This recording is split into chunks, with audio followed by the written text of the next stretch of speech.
শয়তানের কাজই হলো উল্টা কাম করা, আল্লাহ যা করেছে তার উল্টা করা।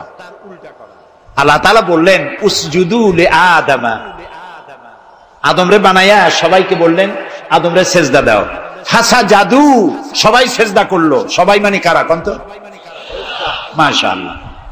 ইল্লা ইবলিস, মিস্টার ইবলিস সেজদা দিল না।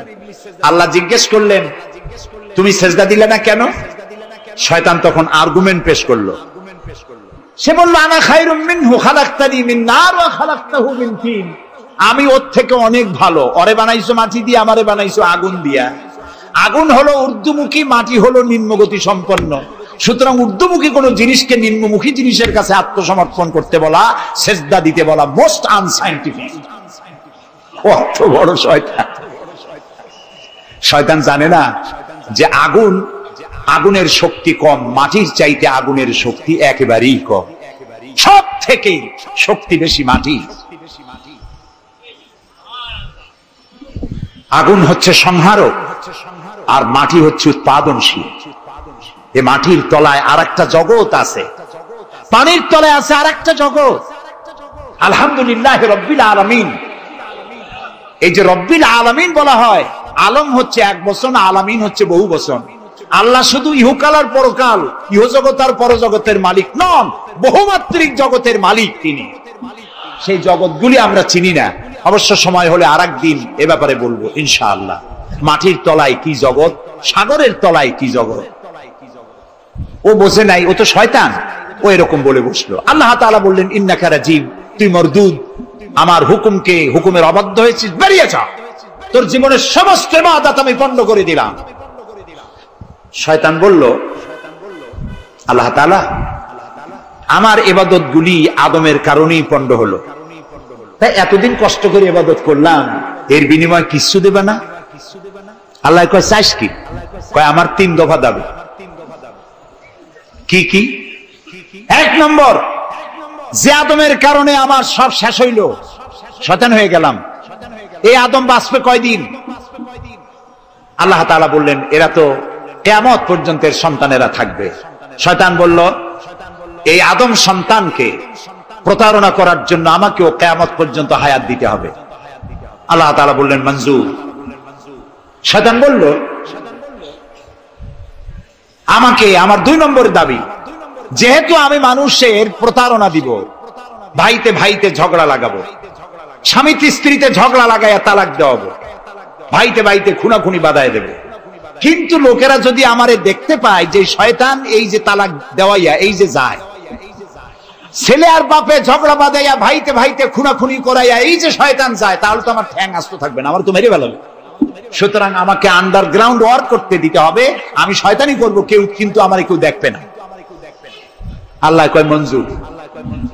শয়তান কয় লাস্টলি এন্ড ফাইনালি 3 নম্বরের দাবি, আমি করব সারা জীবন তোমার বিরোধিতা। আর মজার ব্যাপার, রিজিকের মালিক তুমি, তুমি যদি আমারে আর আমার অনুসারীদেরকে খাবার না দাও তো আমি তো ওয়ার্কার পাবো না, এই জন্য আমারে খাইতে দেওয়া লাগবে, আমার ওয়ার্কারদেরকেও খাইতে দিতে হবে। আল্লাহ বললেন মঞ্জুর। শয়তান বলল হায় আল্লাহ তাআলা, এবার তোমার জাহান্নামের সংখ্যা বাড়াইতে পারো, আমি তোমার সমস্ত বান্দাগুলি সব জাহান্নামকে ভর্তি করে দেবো। এই কোরআন শরীফ আছে। আল্লাহ তাআলা ফেরেশতাদের বললেন, ফেরেশতারা শুনছো শয়তানি কইল কি? আল্লাহ রাব্বুল আলামিন বলেন আমার ফেরেশতারা, আমার আদম সন্তানের, আমার বান্দারা যদি একটি শয়তানের প্রতারণায় পড়ে একটি যদি গুনার কাজ করার নিয়ত করে, কাজটা করে নাই, শুধু নিয়ত করেছে, ইচ্ছা করেছে, আমলনামায় কোনো গুনাহ লিখবে না। গুনাহটা যখন করে ফেলবে, একটি গুনার বদলে শুধু একটাই গুনাহ লিখবে। আর যদি আমার বান্দা যদি একটি পুণ্য কাজের, নেক কাজ করার নিয়ত করে, কাজটা করে নাই, শুধু নিয়তের জন্য একটা নেকি লিখে দিবা। নেকির কাজটি যখন সম্পাদন করবে তখন একের উপরে 10টা গ্রেস মার্ক লাগাইয়া দিবা। সুবহানাল্লাহ। আমি এইভাবে করে আমার বান্দাদেরকে মাফ করে দেব। সুবহানাল্লাহ। শয়তান মানুষকে ওয়াসওয়াসা দেয়, আর আল্লাহ যা বানায় তার উল্টা বানায়। আল্লাহ বানাইলো জাকাত, শয়তান বানাইলো কি কন্তবুদ্ধি করে? সুদে আর জাকাতে পার্থক্য কি? সুদ হচ্ছে ধনীদের গরিবদের কাছ থেকে নাও, ধনীদের দাও, আর জাকাত হচ্ছে ধনীদের কাছ থেকে নাও, সব গরিবদেরকে বন্টন করে দাও। সুবহানাল্লাহ। এর নাম জাকাত। আর এই কাজটি করার দায়িত্ব আল্লাহ দিলেন সরকারকে। সূরা হজ আল্লাহ রাব্বুল আলামিন বলেন, আল্লাযীনা ইম্মাক্কান্নাহুম ফিল আরদ আকামুস সালাত ওয়া আতাউজ যাকাত ওয়া আমারু বিল মা'রুফি ওয়া নাহাউ আনিল মুনকার ওয়া লিল্লাহি আকিবাতুল উমুর। আমি যদি মুমিন বান্দারে ক্ষমতা দেই, তারা 4 দফা কাজ করবে। কয় দফা বলেন? 1 নম্বরে মুমিনেরা ক্ষমতায় গিয়ে নামাজ প্রতিষ্ঠা করবে। 1 নম্বর কাজ নামাজ প্রতিষ্ঠা করবে। ক্ষমতায় গিয়ে তারা অর্ডার করবে, বেলা 1টার সময় সমস্ত কোর্ট কাছারি আদালত শিক্ষা প্রতিষ্ঠান কল কারখানা সব বন্ধ হবে আধা ঘন্টার জন্য। জোহরের নামাজ আর দুপুরের খানার বিরতি। নামাজ শেষ, আবার কাজ করতে আসো। নামাজ বাধ্যতামূলক। নামাজ যদি বাধ্যতামূলক হয় তাহলে তার সুফল কি? তার সুফল হলো, এসপি যদি বাধ্যতামূলক ভাবে নামাজ হয়, আর এসপি যদি মসজিদের ইমামতি করে দারোগাদের নিয়ে, অফিসারদের নিয়ে, দারোগা যদি, ওসি যদি থানায় পুলিশদের নিয়ে তার ইমামতিতে নামাজ হয়, এমপি যদি তার এলাকার অফিসার দিয়ে নিয়ে ইমামতি করে নামাজে, মন্ত্রী যদি তার এলাকার লোক নিয়ে অফিসারদের নিয়ে সচিবালয় ইমামতি করে, এই মন্ত্রী, এই এমপি, এই ওসি, এই এসপি এদেরকে পিটাইয়া ঘুষ খাওয়ান যাবে? যাবে না। যে বিশ্ববিদ্যালয়ের ভাইস চ্যান্সেলর নামাজ বাধ্যতামূলক হওয়ার কারণে মসজিদের ইমামতি করবেন, শিক্ষক, শিক্ষয়িত্রী, ছাত্র, ছাত্রী 5 ওয়াক্ত নামাজ যে বিশ্ববিদ্যালয় জামাতে আদায় করবে, ওরা কি মাস্তান, গুন্ডা, সাদাবাজ হবে? হতে পারে না। এই জন্য সরকারের প্রথম দায়িত্ব হবে, কে বলতেছেন? কার কথা শোনাইতেছি? প্রথম দায়িত্ব হচ্ছে নামাজ প্রতিষ্ঠা করো। 2 নম্বরে যাকাত আদায় করো। 2 নম্বরে কি? যাকাত আদায় করো। এই যাকাত গভর্নমেন্ট আদায় করবে। আল্লাহর কায়দাটা কি দেখেন, এর মধ্যে সিগনিফিকেন্স কি? গভর্নমেন্ট আদায় করবে কেন? আমরা দিলে হবে না কেন? আমরা দিলেও হবে যদি ইসলামী সরকার না থাকে। ইসলামী সরকার হলে, অর্থাৎ আল্লাহর বিধান কায়েম হলে যাকাত কালেকশন করবে গভর্নমেন্ট। এখানে একটা সাইকোলজিক্যাল ব্যাপার আছে। আমি যদি অধ্যক্ষ রশিদ খান সাহেবের কাছে আমি বলি যে আমি গরিব মানুষ, আমার কিছু সাহায্য করেন, উনি যদি আমাকে সাহায্য দেন যাকাত থেকে, অথবা কোনো দয়া করে কিছু পয়সা দেন, চিরটা কাল ওনাকে দেখলে পরে আমার মাথাটা একটু নত হয়ে যেতে পারে। আল্লাহ চান না তার কোন বান্দার মাথা আর একটা গোলামের সামনে নত হোক। সেই জন্য আল্লাহ চান সরকারের কাছ থেকে নাও, তোমার মাথা উঁচু থাকুক। সুবহানাল্লাহ কইতে ইচ্ছা করে না? এ মাথার অনেক দাম। যেখানে সেখানে সেজদা দিয়েন না। পীর বুজুর্গ দেখলেই পায়ের উপরে পড়ে যায়েন না। কদম বসি করতে ইচ্ছা করে করেন, আমি বাধা দেব না, কিন্তু মাথাটা নিচু করেন না। মাথাটা আল্লাহ ছাড়া কারো সামনে নত হতে পারে না। এই মাথার অনেক দাম। আপনার বডি চেনাই যাবে না যদি মাথা না থাকে। আপনার মা অথবা স্ত্রী ছাড়া মস্তকবিহীন বডি চেনা কঠিন। এটা বডির আইডেন্টিটি। এই জন্য দেখবেন পৃথিবীর সমস্ত প্রাণী খাবারের সময় রুজির উপরে, রিজিকের উপরে মুখ লাগাইয়া খায়। গরু, বাছুর, মুরগি, হাঁস, হাতি, বাঘ, ভল্লুক, ময়না, টিয়া সব খাবারের উপরে মুখ লাগাইয়া খায়। কেবলমাত্র মানুষ খাবারের সময় খাবারটা মাখাইয়া মাথা উঁচু থাকে, এখানে দেয়। আল্লাহ চান রিজিকের সামনে আমার বান্দার মাথা নত হবে না। মাথা নত হবে তো রাজ্জাকের সামনে নত হবে, রিজিকের সামনে নয়। সুতরাং গভর্নমেন্টের কাছ থেকে নাও, তাহলে তোমার মর্যাদা ঠিক থাকবে, কোনো ব্যক্তির কাছ থেকে নয়। গভর্নমেন্ট কালেকশন করবে, গভর্নমেন্ট বিতরণ করবে। এরপরে দারিদ্র বিমোচন ইসলামের সব থেকে বড় প্রোগ্রাম, দারিদ্র বিমোচন করা। কারণ কি? কারণ হলো আমার রাসূল বলেছেন, কাদাল ফাকরু আইয়াকুনা কুফরা। দারিদ্র মানুষকে কুফরির মধ্যে ঠেলে দেয়। তার নামাজ রোজা থাকে না, আল্লাহ রাসূল থাকে না। দরিদ্রের ধর্ম একখানা রুটি, সে তখন পূর্ণিমার চাঁদকে রুটির মতো দেখে। আছেন একটা কবিতা এরকম, পূর্ণিমার চাঁদ যেন ঝলসানো রুটি। তখন তার ধর্ম হয়ে যায় এটা। এই জন্য রাসূলুল্লাহ বলেছেন কাদাল ফাকরু আইয়াকুনা কুফরা। রাসূলুল্লাহর একটা ব্যাংক ছিল, সেই ব্যাংকের নাম ছিল বাইতুল মাল। এই বাইতুল মাল ব্যাংক যেদিন তিনি এর ইনঅগ্রাল সেশন, উদ্বোধনী দিন, আমাদের ব্যাংকগুলি উদ্বোধন করার সময় কত শামিয়ানা, গেট, তোরণ ইত্যাদি করা হয়। রাসূলুল্লাহর ব্যাংক উদ্বোধন করা হলো মসজিদে নববীর ভিতরে, খেজুর গাছের খুঁটি আর খেজুর গাছ, উটের পশম, খেজুর গাছের পাতার মাটি এই দিয়া ছাদ। উপরে যদি বৃষ্টি হয় আধা ঘন্টা, নিচে বৃষ্টি পড়ে 1.5 ঘন্টা, পাতার ট্যাপট্যাপানি। এরকম একটা মসজিদের ভেতরে বসে রাসূলুল্লাহ ব্যাংক উদ্বোধন করলেন আর বললেন, বুখারীর হাদিস, মান তারাকা দায়নান আও দিয়ান ফাআলাইয়া। আমার রাষ্ট্রের ভিতরে কোন মানুষ যদি ঋণগ্রস্ত অবস্থায় মারা যায় আর তার ঋণ পরিশোধের অর্থ যদি না থাকে, তাহলে তার ঋণ পরিশোধের দায়িত্ব আর তার বিবি বাল বাচ্চা প্রতিপালনের দায়িত্ব আমি মুহাম্মদ আমার কাঁধের উপরে নিয়ে নিলাম। দারিদ্র বিমোচনের জন্য নবী করিম সাল্লাল্লাহু আলাইহি ওয়াসাল্লাম মানুষকে কাজ দিয়েছেন, ভিক্ষা কম দিয়েছেন। কেউ চাইলে, রাসূলের আদত মুবারক ছিল, কেউ কিছু চাইলে পকেটে হাত দিতেন, থাকলে দিতেন। জীবনে একদিনের জন্য কাউকে না বলেন নাই। বলেছেন কিছু নাই, বলতেন আজকে দিতে পারলাম না, তুমি আবার এসো, দেব না, এরকম কথা জীবনে একবারও বলেন নাই। সুবহানাল্লাহ। শুধু দিয়েছেন, কিছু নেন নাই।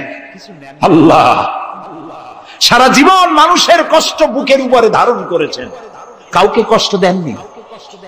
ক্ষুধার্ত মানুষের দুয়ারে দুয়ারে গেছেন, নিজে ক্ষুধায় কষ্ট করেছেন। হযরত আবু বকর, ওমর মসজিদে নববীর ভেতরে বসে অসময় বসে আছেন। রাসূলুল্লাহ দিনের বেলায় জিজ্ঞেস করলেন, তোমরা এই অসময় এখানে কেন? তারা বললেন, আমরা ক্ষুধার্ত, 2-3 দিন কিছু খাই না। রাসূলুল্লাহ বললেন, আমারও তো একই অবস্থা, চলো। 3 জন বেরিয়ে গেলেন। মসজিদে নববীর পাশেই ছিল হযরত আবু আইয়ুব আনসারী রাদিয়াল্লাহু তাআলা আনহুর বাড়ি। আমি 1973 সনে স্বাধীন বাংলাদেশের প্রথম হজ আমি করেছিলাম। 4733 টাকা ছিল বিমানের ভাড়া। তখন মসজিদে নববীর পাশেই ছিল আবু আইয়ুব আনসারী রাদিয়াল্লাহু তাআলা আনহুর বাড়ি। সেই বাড়িতে গেলাম। ওইখানে একটা বাক্সের ভিতরে, একটা গ্লাসের বাক্সের ভিতরে ছিল রাসূলের ব্যবহার করা তরবারি, তীর আর ধনুক। আমি বহুত চেষ্টা করছিলাম গ্লাসটা উঠাবার জন্য, কারণ এটা সেই তরবারি, সেই তীর, সেই ধনুক যেখানে আমার রাসূলের হাতের পরশ লেগেছিল। যদি ধরতে পারতাম প্রাণ করে একটা চুমা দিতাম। এই বাড়িতে গিয়ে রাসূলুল্লাহ উপস্থিত হলেন। আবু আইয়ুব আনসারী 3 জন মেহমান, এর থেকে শ্রেষ্ঠ মেহমান আছে? স্ত্রীকে বললেন, তাড়াতাড়ি একটা ছাগল জবাই করো, রুটি বানাও। তিনি চলে গেলেন বাগানে। বাগান থেকে কিছু খোরমা আনলেন। হাদিস শোনাচ্ছি, গল্প নয়। কিছু খোরমা এনে রাসূলের সামনে রাখলেন। রাসূলুল্লাহ বললেন, এর মধ্যে কাঁচা, পাকা, আধা পাকা 3 পদের খাজুর, আমি কোনটা খাবো? হযরত আবু আইয়ুব বলেন, 3 প্রকারের খেজুরে আপনি হাত দিবেন, কারণ আপনার হাত যে প্রকারের খেজুরের গায়ে লাগবে আমার বাগানে আল্লাহ রাব্বুল আলামিন সেই খেজুরে বরকত দিয়া দিবেন। কিছুক্ষণ পরে রান্না হয়ে গেল। রাসূলের সামনে গোশত আসলো, রুটি আসলো। আল্লাহর নবী খাবারের শুরুতে 2-1টা রুটি আর 2-3টা গোশত টুকরা রুটি দিয়া পেঁচায়া হযরতে আবু আইয়ুব আনসারীর হাতে দিয়া দিলেন। বললেন, আবু আইয়ুব, এই রুটি আর গোশত টুকরা নিয়ে যাও। আমার কলিজার টুকরা মা ফাতেমা গত 3 দিন হলো কিছু খায় নাই। দুনিয়ার মানুষের খাবার পৌঁছায়ছেন, নিজে না খেয়ে থেকেছেন। হযরত আয়েশা বলেছেন, 1 দিন 2 দিন না, মাসের পর মাস রাসূলুল্লাহর স্ত্রীদের ঘরে চুলায় আগুন জ্বলে না। হযরত ওমর রাদিয়াল্লাহু তাআলা আনহু রাসূলুল্লাহর ঘরে প্রবেশ করেছেন। এখনো ঘরটা আছে মসজিদে নববীর কোনায়, ছোট্ট ঘরটা, বিশ্বনবীর ঘর। তিনি ঘরের মধ্যে প্রবেশ করে দেখেন রাসূলুল্লাহ শুয়ে আছেন। তারপরে হযরত আবু বকর সালাম করলেন, রাসূলুল্লাহ উঠে বসলেন। হযরতে ওমর রাদিয়াল্লাহু তাআলা আনহু বাচ্চা শিশুর মতো রুকরে কেঁদে উঠলেন। নবীজি জিজ্ঞেস করলেন, ওমর কাঁদো কেন? হযরত ওমর বলছেন, ইয়া রাসূলুল্লাহ, আমি বিশ্বনবীর ঘর দেখতেছি, ছোট্ট একটি ঘর, এক কোনায় পানি শূন্য সরাহি কাত হয়ে পড়ে আছে, এক পাশে একটা গ্লাস।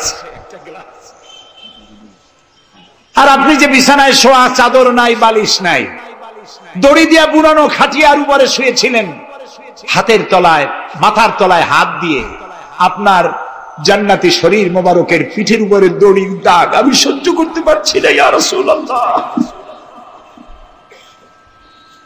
কাফেরেরা পৃথিবীতে এত শান্তি করলো, আর আল্লাহ রাসূলের গায়ে দড়ির দাগ। আপনি আমাকে অনুমতি দেন, আমি একটা তোশক আপনাকে বানায় এনে দেই। রাসূলুল্লাহ বললেন, ওমর, আমি যদি হুকুম করি, এই যে ওহদ পাহাড়টা আমার জন্য সোনায় পরিণত হয়ে যাবে। আমি পৃথিবীতে শান্তি করতে আসি নাই, এসেছি মানবতার মুক্তির জন্য, কল্যাণের জন্য। নবী করিম সাল্লাল্লাহু আলাইহি ওয়াসাল্লাম এই যাকাতের বিধান কায়েম করলেন। মানুষের দুয়ারে দুয়ারে খাবার পৌঁছে গেল, বৃদ্ধরা ভাতা পেল, বয়স্করা ভাতা পেল, বেকারেরা তাদের কাজের সংস্থান পেয়ে গেল। অবস্থা এমন হলো, হযরত ওমর ইবনে আব্দুল আজিজ রাহমাতুল্লাহ আলাইহির সময় যাকাত কে নেবে, যাকাত কে নেবে চিল্লানো হতো, ঢোল বাজানো হতো। একজন লোক পাওয়া যেত না যে যাকাত আমার দরকার। ইতিহাস লিখছে, ওই সময় একজন লোক তার সাদকার টাকা নিয়ে ঘুরতেছে যে যাকাত কাকে দিবে। 3 দিন হলো যাকাত নেওয়ার মতো একটা লোক পেল না। অবশেষে ক্লান্ত হয়ে মরুদ্যানের মধ্যে বসে আছে। কিছু সময় পর দেখলো যে একটা লোক, ধুলায় ধূসরিত চেহারা, তিনি এসেছেন, হাতে একটা বড় টোপলা। এই লোকটি বলল, পথিক, আসসালামু আলাইকুম, আমি 3 দিন ঘুরলাম এই দেশে, একটা মানুষ পেল না যাকে আমি সদকার টাকা, যাকাতের টাকা দিতে পারি। আপনাকে মনে হচ্ছে গরিব মানুষ, জামা কাপড় ময়লা, আপনি আমার এই টাকাগুলি নিয়ে আমাকে উদ্ধার করুন। লোকটি বলছে, তোমার মাথা ঠিক আছে কিনা আমি জানি না, তুমি কি মনে করছো যে আমার এই বস্তার মধ্যে ছেঁড়া খাতা? তোমার ওই টোপলায় যত টাকা, ওর থেকে অনেক বেশি টাকা আমার এই বস্তার ভিতরে। আমি 1 সপ্তাহ ঘুরতেছি, একটা গরিব মানুষ পাই নাই এই দেশে। এটি হলো যাকাতের কল্যাণময়তা, যাকাত ভিত্তিক অর্থ ব্যবস্থার কল্যাণময়তা। যারা এই যাকাত দেয় না, অর্থকে সঞ্চিত করে, সোনা এবং রূপাকে সঞ্চয় করে, তাদের সম্পর্কে আল্লাহ কি বলছেন? والذين يكنزون الذهب والفضة ولا ينفقونها في سبيل الله فبشرهم بعذاب أليم। যারা নাকি রৌপ্য এবং স্বর্ণ সঞ্চয় করে, আমার রাস্তা খরচ করে না, মানে গরিবদের দেয় না, সঞ্চিত করে রাখে, তাদের জন্য কঠিন পীড়াদায়ক শাস্তির সুসংবাদ দাও। প্রশ্ন উঠতে পারে, শাস্তির কি সুসংবাদ হয়? শাস্তির কি হয়? আল্লাহ সুসংবাদ বললেন কেন? এটা বোঝাবার জন্য ছোট্ট একটি দৃষ্টান্ত যথেষ্ট। মা যদি ছেলেকে কন্ট্রোল করতে না পারে, দারুণ দুষ্ট, মা তখন বলে, দাঁড়া, তোর বাপ আসুক, আমি তারে নালিশ করব, এমন পিটটি দেবে, তখন মজা টের পাবে। পিটাইলে কি মজা লাগে? তাহলে মজা বললো কেন? শাস্তির তীব্রতা বোঝাবার জন্য মজা শব্দ ব্যবহার করা হয়। এটা কোরআনে কারীমের বাগধারা। আল্লাহ তাআলা বলছেন, তীব্র শাস্তির সুসংবাদ দাও। স্বর্ণ আর রৌপ্য জমা করে রেখেছো, যাকাত দাওনি।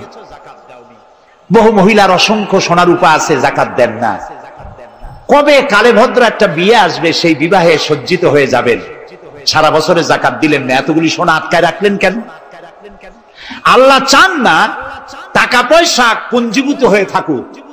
কোরআন শুধু নামাজ রোজা নয়, দেখুন না আল্লাহ কি বলছেন। আল্লাহ বলছেন, কায়লা ইয়াকুনা দুলাতাম বাইনাল আগনিয়াই মিনকুম। আল্লাহ বলছেন, তোমাদের কিছু সংখ্যক ধনীদের মধ্যে তোমাদের সম্পদগুলি পুঞ্জীভূত হয়ে যাক, এটা আমি চাই না। এটা যাকাত, ফিতরা, সাদকা, এককালীন দানের মাধ্যমে গোটা জাতির মধ্যে পৌঁছে যাক, তাহলে মানুষের উপকার হবে। সুতরাং 7.5 তোলা নিচ পর্যন্ত যাকাত আপনার না দিলে চলবে। যখন 7.5 তোলা হবে, তখনই যাকাত শুরু হবে। যত বেশি হয়, গোড়া থেকে শুরু করে সবটা দিতে হবে। 52 তোলা রূপা হলে যাকাত দিতে হবে। এই যাকাতের টাকা না দিয়ে যারা জমা করে রাখেন, শাস্তিটা কি হবে শোনেন। আল্লাহ শাস্তির ধরনও বলছে, ইয়াউমা ইউহমা আলাইহা ফি নারি জাহান্নাম ফাতুকওয়া বিহা জিবাহুম ওয়া জুনুবুহুম ওয়া যুহুরুহুম হাযা মা কানাসতুম লিআনফুসিকুম তাকনিজুন। এমন একদিন আসবে যখন এই স্বর্ণ আর রৌপ্যকে জাহান্নামের আগুন দিয়ে জ্বালায়া সিল বানানো হবে, আর এই সিলগুলি তোমার কপালে, তোমার পার্শ্ব দেশে, তোমার পৃষ্ঠ দেশে সিল মারা হবে জাহান্নামের আগুন দিয়ে, আর বলা হবে হাযা মা কানাসতুম লিআনফুসিকুম, এই হলো তোমার সেই সব সঞ্চিত সম্পদ যা তুমি সঞ্চয় করে রেখেছিল, আল্লাহর রাস্তায় খরচ করো নাই। রাসূলের কাছে প্রশ্ন হয়েছে, ওয়ায়াসআলুনাকা মাযা ইউনফিকুন, হে রাসূল আপনাকে প্রশ্ন করা হয় যে কি খরচ করব। আল্লাহ তাআলা বলছেন কুলিল আফওয়া, বলুন প্রয়োজনের অতিরিক্ত জিনিস আল্লাহর রাস্তায় খরচ করে দাও। আমরা প্রয়োজনের অতিরিক্তটা ব্যাংকে জমা রাখি, আল্লাহ বলেন খরচ করো, যত খরচ করবে আল্লাহ তত বাড়াই দিবেন। দেখেন না আল্লাহ বাড়ায় কেমনে।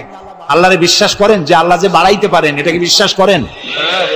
এটি তো ইমানের প্রশ্ন। কেউ যদি জবাব দিতে ব্যর্থ হন তাহলে তো কুলক্ষণ। আল্লাহ কি সম্পদ কমানো আর বাড়ানোর মালিক কে? ইয়ামহাকুহুল্লাহুর রিবা ওয়া ইউরবিস সাদাকাত। আল্লাহ তাআলা বলছেন আমি সুদকে ধ্বংস করি আর সাদকাকে বৃদ্ধি করি। হালালে বরকত হয়, হারামে বরকত হয় না। আজ গোটা পৃথিবীতে, শুধু বাংলাদেশে নয়, গোটা বিশ্বে ওয়ার্ল্ড ব্যাংকের দৃষ্টিতে ইসলামী ব্যাংক পৃথিবীতে সব থেকে সফল ব্যাংক। তাও আলহামদুলিল্লাহ কব না কেন? কারণ হালালে বরকত হয়, হারামে বরকত হবে না। আচ্ছা, কুত্তায় বাচ্চা দেয় কয়টা কম তো? ওর তো ফ্যামিলি প্ল্যানিং নাই, জনমের মতো হয়। এই কুত্তাগুলি যদি সব বাঁচত তাহলে বরিশাল দিয়ে হাঁটতে পারতেন? কুত্তার জ্বালায় হাঁটতেই পারতেন না। গরুতে, গাভীতে বাছুর দেয় কয়টা বছরে? একটা, মাত্র একটি। আর মুসলমানেরা গরু যা জন্মের খাওয়া খায়, তারপরেও কুত্তা বেশি না গরু বেশি? এই কারণে যেহেতু গরু হালাল তাই গরুতে বরকত, কুত্তা হারাম তাই বরকত নেই। ইসলামী ব্যাংক শুধু ব্যাংকিং সেক্টরেই কাজ করে না, জাতির কল্যাণমূলক বহু সংখ্যক কাজ তারা করে থাকে। ইসলামী ব্যাংক হাসপাতাল, ইসলামী ব্যাংক ব্যাংকের জন্য কলেজ, ইসলামী ব্যাংক দিয়ে যখন ডিজাস্টার হয়, দুর্ভিক্ষ হয়, যখন বন্যা হয়, জলোচ্ছ্বাস হয়, লক্ষ কোটি কোটি টাকা তারা দুহাতে বিতরণ করে। হ্যাঁ, অনেক প্রকল্প আছে। মেধাবী ছাত্র, গরিব ছাত্রদেরকে স্টাইপেন্ড দেয়, বিধবা নারীদেরকে আরে কি বলে ওকে সেলাই করে, সেলাই মেশিন দেয়। যাকাত, আরেকটু বলি, আপনারা বিরক্ত হন না তো? যাকাত আমরা কি করি? বছরে একদিন শাড়ি আর লুঙ্গি কিনে প্রদর্শন করি, এক্সিবিশন। অমুক সাহেব যাকাত দেবেন, আপনারা আসবেন। দলে দলে ফকিররা আসলো, একটা লুঙ্গি আর শাড়ি নিতে গিয়ে পদপিষ্ট হয়ে 5টা 10টা মারা গেল। হয় নাই বাংলাদেশে? এই প্রদর্শনী, এক্সিবিশনের কোনো মানে নাই। যাকাত নিতে তোমার বাড়ি কেন লোক আসবে? তুমি যাকাতের টাকা তার হকদারের কাছে পৌঁছাইয়া দিবা। কারণ গরিব তোমার করুণার পাত্র নয়। অফি আমওয়ালিহিম হাক্কুল লিসাইলি ওয়াল মাহরুম। আল্লাহ তাআলা বলছেন তোমার সম্পদের ভিতরে গরিবদের অধিকার আছে। গরিব তোমার করুণার পাত্র নয়। যাকাত দিয়ে আসো তার বাড়ি যায়। তবে শাড়ি আর লুঙ্গি দেওয়া কোনো অর্থবহ কাজ নয়। কি দিবেন? রাসূলুল্লাহর কাছ থেকে শিখুন। ওই যে একজন আসলো, ভিক্ষা চাইলো, বললো তোমার কি কিছু নাই? বললো আছে। কি আছে কোন তো? মাশাআল্লাহ, জানি সবাই কিন্তু আমল করি না। দুনিয়ায় যত ভালো কথা সব বলা হয়ে গেছে, বাকি আছে শুধু পালন করা। রাসূলুল্লাহ তাকে বললেন কম্বল আনো। বিক্রি করে কিনলেন কি? কুড়াল। রাসূলুল্লাহ তার নিজের পবিত্র হাত দিয়ে কুড়ালে হাতল লাগায় দিলেন। বললেন যাও জঙ্গলে কাঠ কাটো, বাজারে বিক্রি করো, ভিক্ষা কোনোদিন আর করবা না। 1 বছর পর, হাদিস শুনুন, 1 বছর পর ওই ভিক্ষুক এসে বলছেন আসসালামু আলাইকা ইয়া রাসূলুল্লাহ। হুজুর আপনি আমাকে চিনেছেন? আমি সেই ভিক্ষুক যে ভিক্ষা নিতে এসেছিলাম, আপনি আমাকে ভিক্ষা না দিয়ে কুড়াল দিয়েছিলেন। কুড়াল দিয়া কাঠ কাটিয়া বাজারে বিক্রি করে আমার কাছে এখন জাকাত দেওয়ার মতো অর্থ জমা হয়ে গেছে। এটার নাম ইসলাম। শুধু নামাজ রোজা জিকির আজগারের জন্য শুধু নয়, নামাজ রোজা জিকির আজগার তো করব, কিন্তু আমার মানুষকে দারিদ্র বিমোচন করতে হবে। সুতরাং জাকাতের টাকা দিয়ে একটা শিক্ষিত বেকার যুবককে একটা কম্পিউটার কিনে দেন, একটা বিধবা মহিলাকে একটা সেলাই মেশিন কিনে দেন, তার সতীত্ব সে বাঁচাতে পারবে। ক্ষুধার জ্বালায় মানুষ যখন অসহনীয় পর্যায়ে চলে যায়, তখন সে দেহ ব্যবসার মতো নিকৃষ্ট পর্যায়েও চলে যায়। এজন্য ধনীরা দায়ী হবে আল্লাহর কাছে। কচু গাছ কাটতে কাটতেই মানুষ খুন করে। একটা এতিম বাচ্চা ক্ষুধার জ্বালায় ঘুরতেছে, ওই বাচ্চাটি আপনি তাকে একটু আদর করেন, পরে আপনি একটা চীনাবাদামের বাক্স কিনে দেন 50 টাকা 100 টাকা দিয়া, কিছু চীনাবাদামের পুঁজি দেন, একটা পানের খিলি বানাইয়া বিক্রি করার পুঁজি দেন, কয়েকটা বুট পলিশের কালি আর ব্রাশ কিনে দেন, সে রাস্তায় বসে জুতা পালিশ করবে।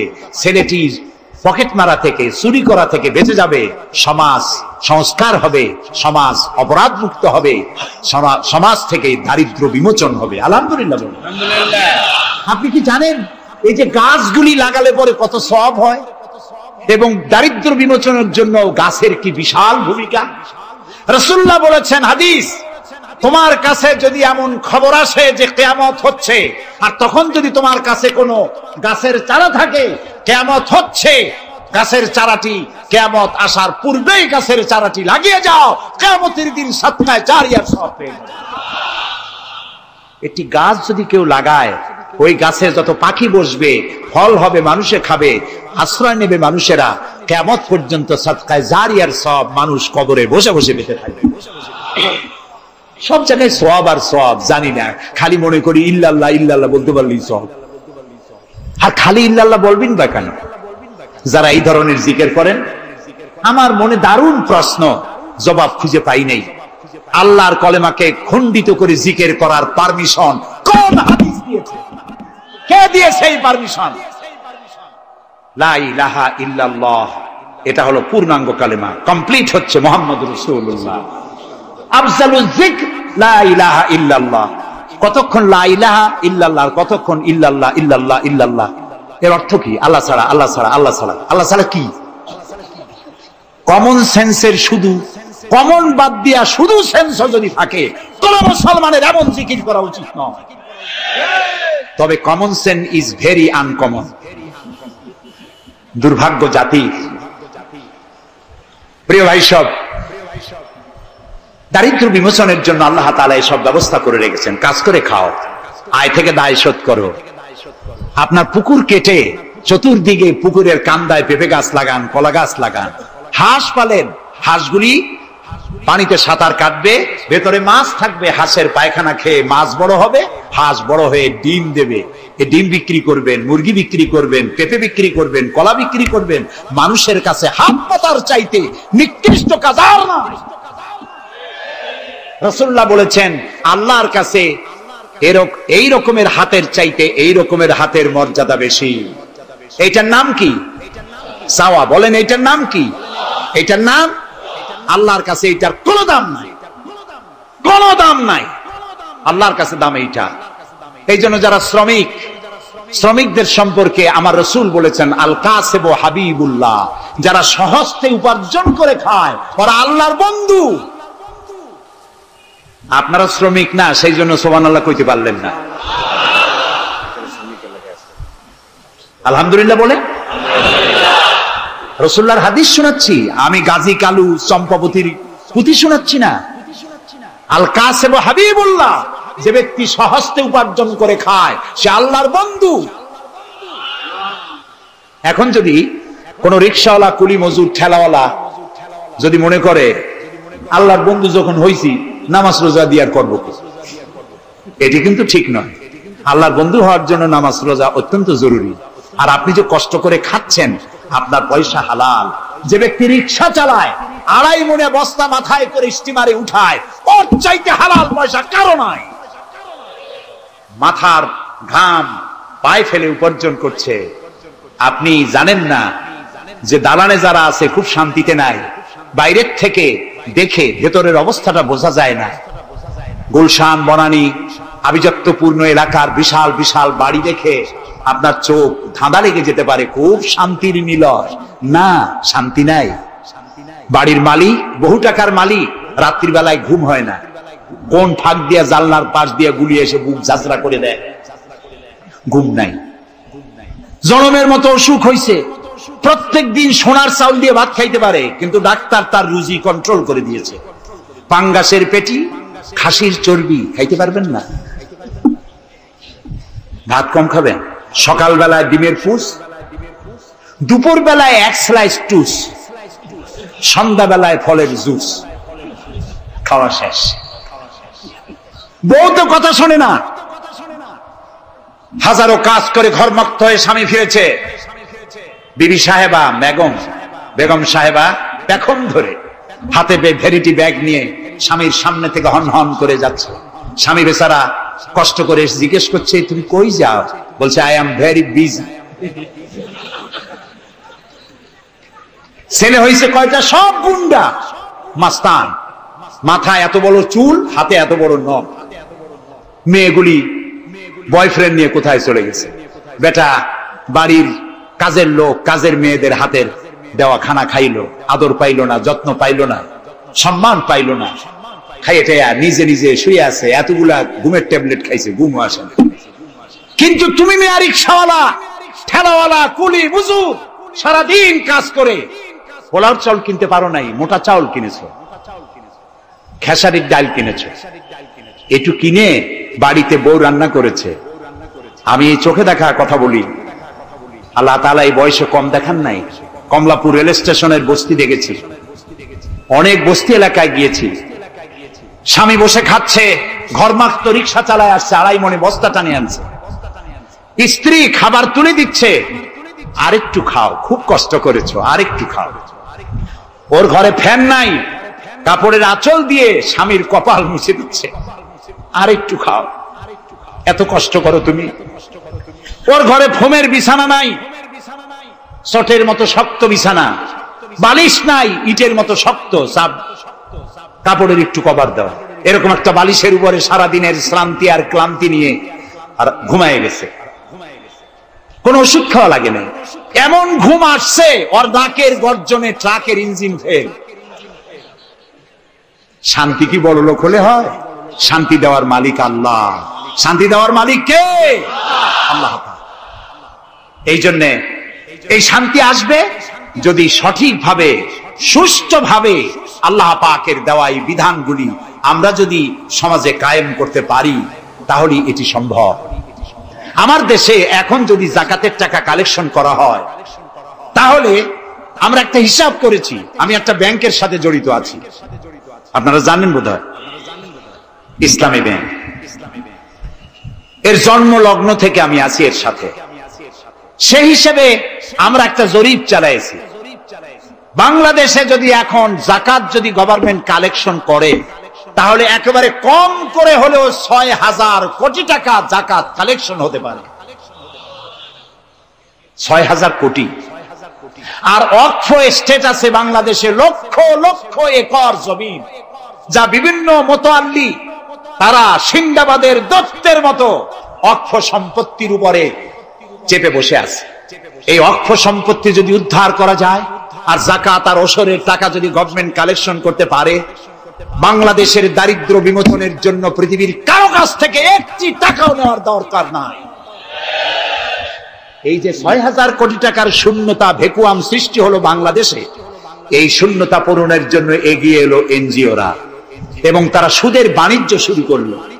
ব্যাংক সুদ নেয় 15 or 17%, আর এনজিওরা নেয় 35 থেকে 40%। মারাত্মক সুদখোর। সমাজে কাবলিওয়ালাদের মতো সুদ চালু করে দিয়েছে। প্রিয় ভাই সব, বাংলাদেশ এটি সম্পদশালী দেশ। যারা বলে, আমি পার্লামেন্টে একবার বক্তৃতায় বলেছিলাম যে যারা বলে বাংলাদেশ গরিব, আমি তাদের সাথে একমত হতে পারি না। আমার দেশ সম্পদশালী দেশ, আলহামদুলিল্লাহ বলে। আমার দেশ, এ বাংলাদেশের আবাদযোগ্য জমির পরিমাণ 2,40,00,000 একর। আলহামদুলিল্লাহ বলবেন না? এখানে বনজ সম্পদ আছে 32,53,860 কিলোমিটার বর্গমিটার নিয়ে, বর্গমাইল জুড়ে। এখানে আল্লাহর হিকমতটা দেখেন। সুন্দরবন আমাদের থেকে দূরে না কাছে? বরিশাল, বরগুনা, বাগেরহাট, সাতক্ষীরা এই এলাকায় সুন্দরবন কে বানাইছে? কোন গভর্নমেন্ট বানিয়েছে? কেন আর অন্য জায়গায় বানানো হলো না কেন? উত্তরবঙ্গে বানাইলো না কেন? কারণ আমাদের বঙ্গোপসাগর হলো সাইক্লোন জোন, এখান থেকেই ঘূর্ণিঝড়ের উৎপত্তি হয়। সাইক্লোন জোন 240, 80, 300 অথবা সহস্র মাইল স্পিডে বা 500 মাইল স্পিডে ঝোড়ো হওয়া প্রবাহিত হওয়ার জন্য ঘূর্ণিঝড় প্রস্তুতি দেয়। আবহাওয়া বার্তা দিয়ে তা শোনানো হয়। উপকূলীয় এলাকায় যদি আল্লাহ তাআলা সুন্দরবন তৈরি না করতেন, তাহলে সমুদ্রের ঘূর্ণিঝড়ের প্রথম ধাক্কায় কুয়াকাটা, পটুয়াখালী, বরগুনা, সাতক্ষীরা, পিরোজপুর, বাগেরহাট, বরিশাল প্রথম ধাক্কায় উড়ে চলে যেত। আল্লাহ তাআলা কি দয়া, সুন্দরবন বানাই দিয়ে প্রোটেক্টেড করেছেন। তাও আমরা সুবহানাল্লাহ বলবো না।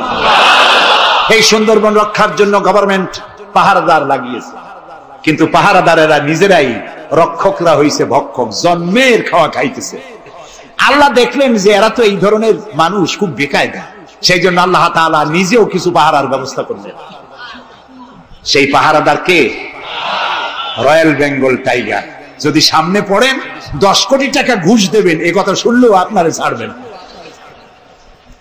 যাতে বংশানুক্রমে পৃথিবীর মানুষ, দেশের মানুষ এগুলি ভোগ দখল করতে পারে। আল্লাহ সেই জন্য পাহারাদার রেখে দিয়েছেন। সুবহানাল্লাহ। আমার দেশে রয়েছে পানি সম্পদ। বাংলাদেশের ছোট বড় 250টি নদ নদী আছে, যেগুলির দৈর্ঘ্য 3200 বর্গ মাইল। আছে পানি সম্পদ, আছে পশু সম্পদ, আছে মৎস্য সম্পদ, সর্বোপরি আছে এই বাংলাদেশের 14 কোটি মানুষের 28 কোটি হাত। এই হাতগুলি যদি ভিক্ষুকের হাত না হয়ে কর্মীর হাত হয়ে যায়, তাহলে আমাদের দেশ গরিব থাকতে পারে না। আমার দেশের সম্পদের অভাব নাই, যথেষ্ট সম্পদ আছে, শুধুমাত্র ইকুয়াল ডিস্ট্রিবিউশন নাই। সৎ এবং যোগ্য নেতৃত্বের অভাবে এই চরম দুরবস্থার সৃষ্টি হয়েছে। আরো হয়েছে রাজনৈতিক প্রতিহিংসার কারণে। তা না হলে আমরা পৃথিবীর মধ্যে দাঁড়ায় যেতাম। যুদ্ধ বিধ্বস্ত জাপান কোথার থেকে কোথায় গেল? উত্তর কোরিয়া আমেরিকাকে চ্যালেঞ্জ করছে। থাইল্যান্ড যারা নারী ব্যবসা করে জীবন বাঁচাইতো, সেই থাইল্যান্ড এখন, আমি মেলবোর্ন ইউনিভার্সিটিতে আমার প্রোগ্রাম ছিল, যাওয়ার সময় ব্যাংকক হয়ে গেলাম। একটি হোটেলে আমার থাকার জায়গা ছিল। 30 কিলোমিটার লম্বা ফ্লাইওভার ব্যাংককে। বিল্ডিং গুলি দেখতে হলে এরকম তাকালে মাথা টুপি পড়ে যায়, এত উঁচু উঁচু বিল্ডিং।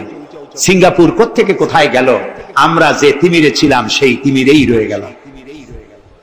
আমাদের বুঝতে হবে, আমার ইসলাম দারিদ্র্যের বিকাশের জন্য আসে নাই, দারিদ্র বিমোচনের জন্য এসেছে। সুন্দর একটি সমাজ বিনির্মাণের জন্য ইসলাম এসেছে, এবং তা গণতান্ত্রিক প্রক্রিয়ার মধ্য দিয়ে। নবী করিম সাল্লাল্লাহু আলাইহি ওয়াসাল্লাম যদি বলতেন ইন্তেকালের সময় যে আমার মেয়ে নেতৃত্ব দিবে, আমার নাতি নেতৃত্ব দিবে, বলেন কার বাবার হিম্মত ছিল এটার প্রতিবাদ করার? তিনি কি তা করেছেন? না। ইন্তেকালের সময় জিজ্ঞাসিত হয়ে তিনি বললেন, আমার পরে তোমাদের মধ্যে যিনি বেশি যোগ্য, খোদাভীরু, আল্লাহকে ভয় করে, তেমন লোককে তোমরা নেতা নির্বাচিত করো। আবু বকর রাদিয়াল্লাহু তাআলা তাই বলেছেন, ওমর, ওসমান, আলী তাই বলেছেন। সুবহানাল্লাহ বলেন। ওয়া আমরুহুম শুরা বাইনাহুম, এটি হলো গণতন্ত্র। তোমরা তোমাদের পরামর্শ ভিত্তিতে তোমাদের রাষ্ট্র সমাজ পরিচালনা করো। সুবহানাল্লাহ বলে। কে বলে কোরআন শুধুমাত্র একটি ধর্মগ্রন্থ, বেদ আর বাইবেলের মতো? নিশ্চয়ই নয়। কোরআন একটি পূর্ণাঙ্গ জীবন বিধান, যা মানুষের জীবনের কথা বলে। এ মাসটার নাম কি? আরবি। আরবি মাসের নাম কি? মুহররম। এটি সেই মাস যে মাসে খেলাফতকে প্রতিষ্ঠার জন্য রাসূলের কলিজার টুকরা নয়নের পুতুল ইমাম হোসেন কারবালার ময়দানে শাহাদাত বরণ করেছিলেন, রাজতন্ত্রের বিরোধিতা করেছিলেন। হযরত ইমাম হোসেন তিনি দেখতে পেলেন 680 খ্রিস্টাব্দে সিরিয়ার দামেস্কে এজিদ ক্ষমতা দখল করলো অগণতান্ত্রিক পদ্ধতিতে, এবং সরকারি মালের কোনো হিসাব নাই, অডিট নাই। স্বৈরাচারী কায়দায় তিনি ক্ষমতা দখল করে মদিনার আহলে বায়াত যারা মদিনার নেতৃবৃন্দকে তার আনুগত্য করার জন্য বাধ্য করলো। ইমাম হোসাইন যে মায়ের পেটে এসেছেন, যে পিতার পেটে জন্মে এসেছেন, যে নানার কোলে বড় হয়েছেন, তিনি কি এই দৃশ্য চোখে দেখতে পারেন? তিনি বললেন আমি কুফায় যাব। কুফার লোকেরা দাওয়াত দিল, তিনি কুফায় রওনা করবেন। মদিনার লোকেরা হাতে পায়ে ধরলো, কুফায় আপনি যাবেন না। তিনি বললেন আমি কোন ক্রমে এজিদের বশ্যতা স্বীকার করব না, আমি এর বিরোধিতা করবই। মাত্র 72 জন লোক নিয়ে তিনি কুফার দিকে অগ্রসর হলেন। এই 72 জনের মধ্যে 40 জন পুরুষ আর 32 জন নারী আর শিশু। তিনি যখন কারবালার প্রান্তরে পৌঁছে গেছেন, ইবনে জিয়াদ কুফার গভর্নর, তিনি বাধা দিলেন, বললেন আমার দরবারে হোসাইনকে হাজির করো। ইমাম হোসাইন বললেন যে ব্যক্তি আল্লাহর আখিরাতকে অস্বীকার করেছে, রাসূলকে অস্বীকার করেছে, আমি তার সামনে জীবন থাকতে যাব না। রাতারাতি ইয়াজিদ 6000 সৈন্য পাঠিয়ে দিল। ইমাম হোসাইনের সাথে লোক কত? মাত্র 72। 6000 লোক কি যুদ্ধ করা লাগে 72-এর সাথে? শুধু যদি মার্চ করে পায়ের তলায় পিছে 72 জন শেষ হয়ে যাবে। হযরত ইমাম হোসাইন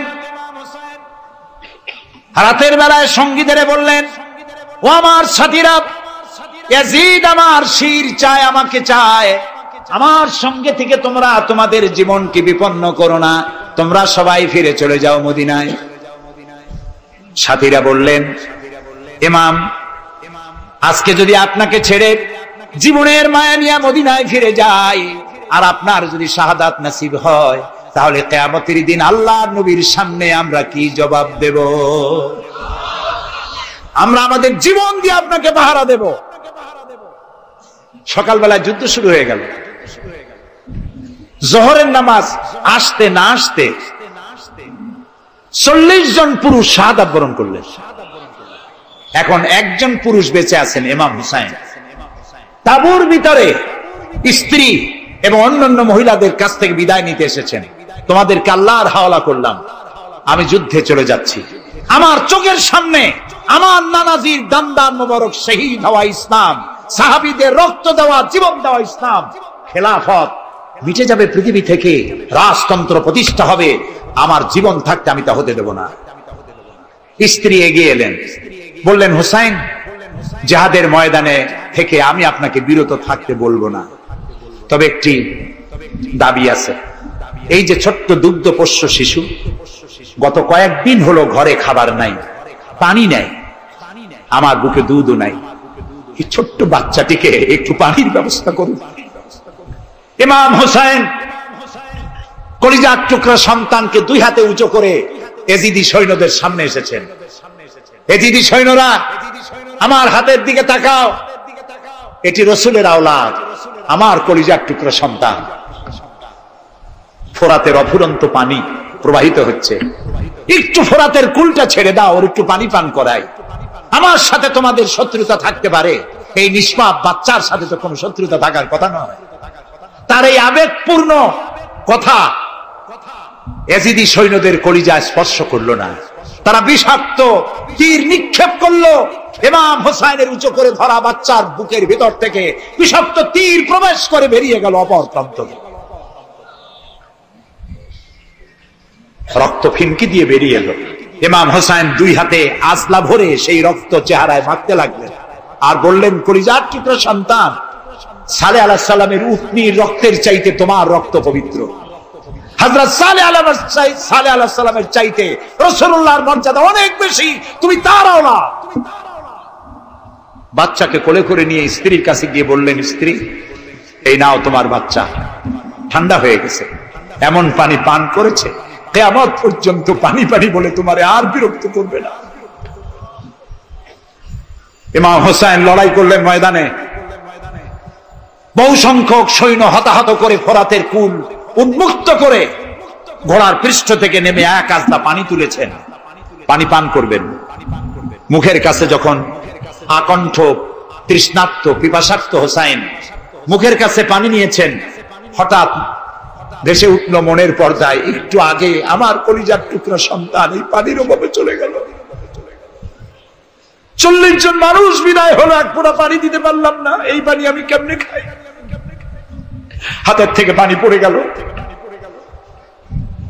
অশ্বের পৃষ্ঠে আরোহণ করলেন, চতুর্দিক থেকে তীর আর তরবারি আসতে লাগলো। ইমাম হোসেন বললেন, থামো, একটু থামো, তোমরা কাকে তীর বিদ্ধ করছো? আমি কি তোমাদের রসুল মুহাম্মদ সাল্লাল্লাহু আলাইহি ওয়াসাল্লামের নাতি নই? আমি কি তোমাদের রসুলের কলিজার টুকরা মা ফাতেমার নয়নের মণি নই? কেমন করে আমার গায়ে তোমরা তীর মারো? উম্মে সালমা, আমাদের মা উম্মে সালমা রাদিয়াল্লাহু তাআলা আনহা, সকাল বেলায় 11ই মুহররম সকাল বেলায় তিনি ঘরে বসে কাঁদতেছেন। কয়েকজন প্রতিবেশী মহিলা এসে বলছেন, মা আপনি কাঁদেন কেন? তিনি বলছেন, আজকে রাত্রে আমি স্বপ্ন দেখেছি রাসূলুল্লাহ আমার বাড়ি এসেছেন। আমি দেখতে পেলাম আল্লাহ রসুলের চোখ দিয়ে পানি পড়ছে, দাড়ি মোবারক ধুলা মাখা, বুক কাটা বলি। আমি জিজ্ঞেস করলাম, ইয়া রাসূলুল্লাহ আপনি কাঁদেন কেন? মুখখানা মলিন কেন? দাড়ি মোবারকে ধুলাবালি কেন? রাসূলুল্লাহ বললেন, উম্মে সালমা তুমি জানো না আমি এইমাত্র কারবালা থেকে এসেছি। আমি দেখে এলাম আমার কলিজার টুকরা হুসাইনের শির মোবারক তার দেহ থেকে বিচ্ছিন্ন করে ঘোড়ার পদতলি, ঘোড়া দিয়ে পদদলিত করা হয়েছে তার দেহ মোবারক। ইসলাম এত সহজে আসে না, অনেক রক্ত পাড়ি দিয়ে এসেছে ইসলাম। হযরতে হোসাইনের মস্তক মুবারক ইয়াজিদি সৈন্যরা একটা প্লেটে করে নিয়ে কুফার গভর্নর ইবনে জিয়াদের সামনে রেখেছে। ইবনে জিয়াদ চেয়ারে বসা, সিংহাসনে বসা, ইমাম হোসাইনের মস্তক মুবারক তার পায়ের কাছে রেখেছে। কলঙ্কিত ইতিহাস, কি করে আমি শুনাই আপনাদের? ইবনে জিয়াদ চেয়ারে বসে পায়ের কাছে রাখা ইমাম হোসাইনের ঠোঁটের উপরে লাঠি দিয়ে নাড়তেছে। হযরত যায়েদ রাদিয়াল্লাহু তাআলা আনহু 80 বছর বয়স, তিনি বলছেন, ইবনে জিয়াদ এতক্ষণ যা করেছো মুখ বুজে সহ্য করেছি, কিন্তু এখন যেটা তুমি করতেছো পায়ের কাছে কার ব্যথা?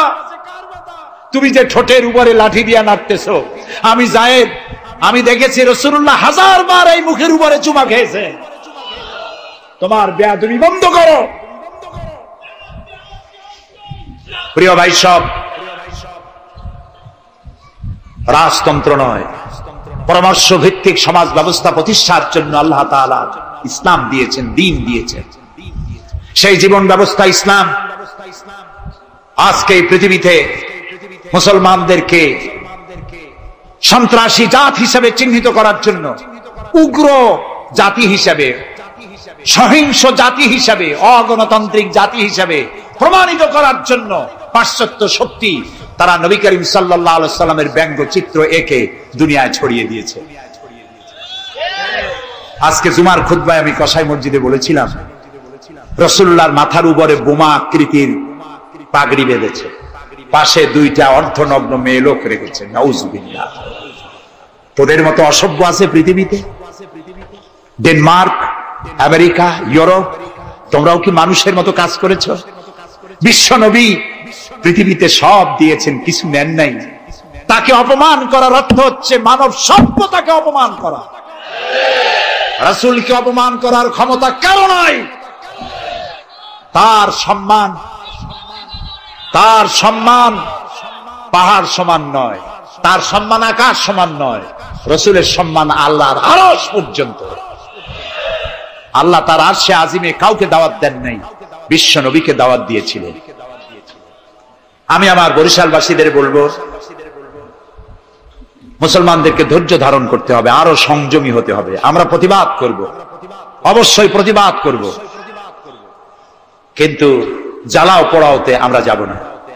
আমরা কারো পতাকা পোড়ানো, কারো অফিসে ভাঙচুর করা, এটা আমাদের কাজ না। আমরা গড়ার জন্য এসেছি, আমরা ভাঙ্গার জন্য আসি নাই। কেউ অসভ্য হলে আমরা অসভ্য হতে পারি না। ওরা অসভ্য, ওরা বর্বর, ওদের জীবনে ভালোবাসা নাই, তাই ওরা প্রতি বছর একটা দিন ভালোবাসা দিবস পালন করে।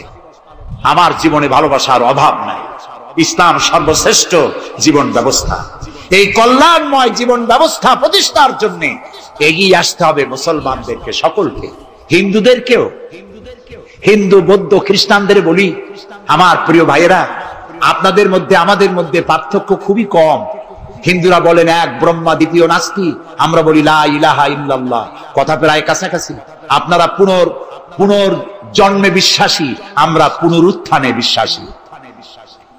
আমরা খুব ভালো আছি, এই দেশটা খুব ভালো দেশ, পূজা আর রোজা একসাথে হয়, আমরা অনেক আরামে আছি।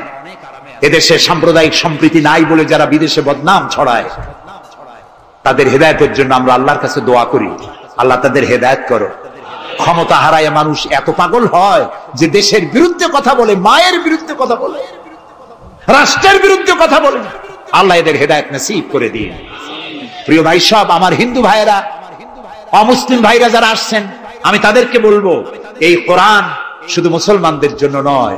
আপনার ইসলাম কবুল করা লাগবে না। আমি ইউরোপ, আমেরিকা, অস্ট্রেলিয়া, আফ্রিকায় যখন অমুসলিমদের মধ্যে বক্তৃতা করি, তখন বলি আপনাদের মুসলমান হওয়া লাগবে না, যে ধর্মে আছে সে ধর্মে থেকেই যদি কোরআন বর্ণিত আইন যদি মানেন, আপনি শান্তি পাবেন, দুনিয়ায় শান্তি পাবেন, আখিরাতে পরকালেও শান্তি পাবেন কিনা আল্লাহ ভালো জানেন, তবে দুনিয়ার শান্তি তো পাবেনই।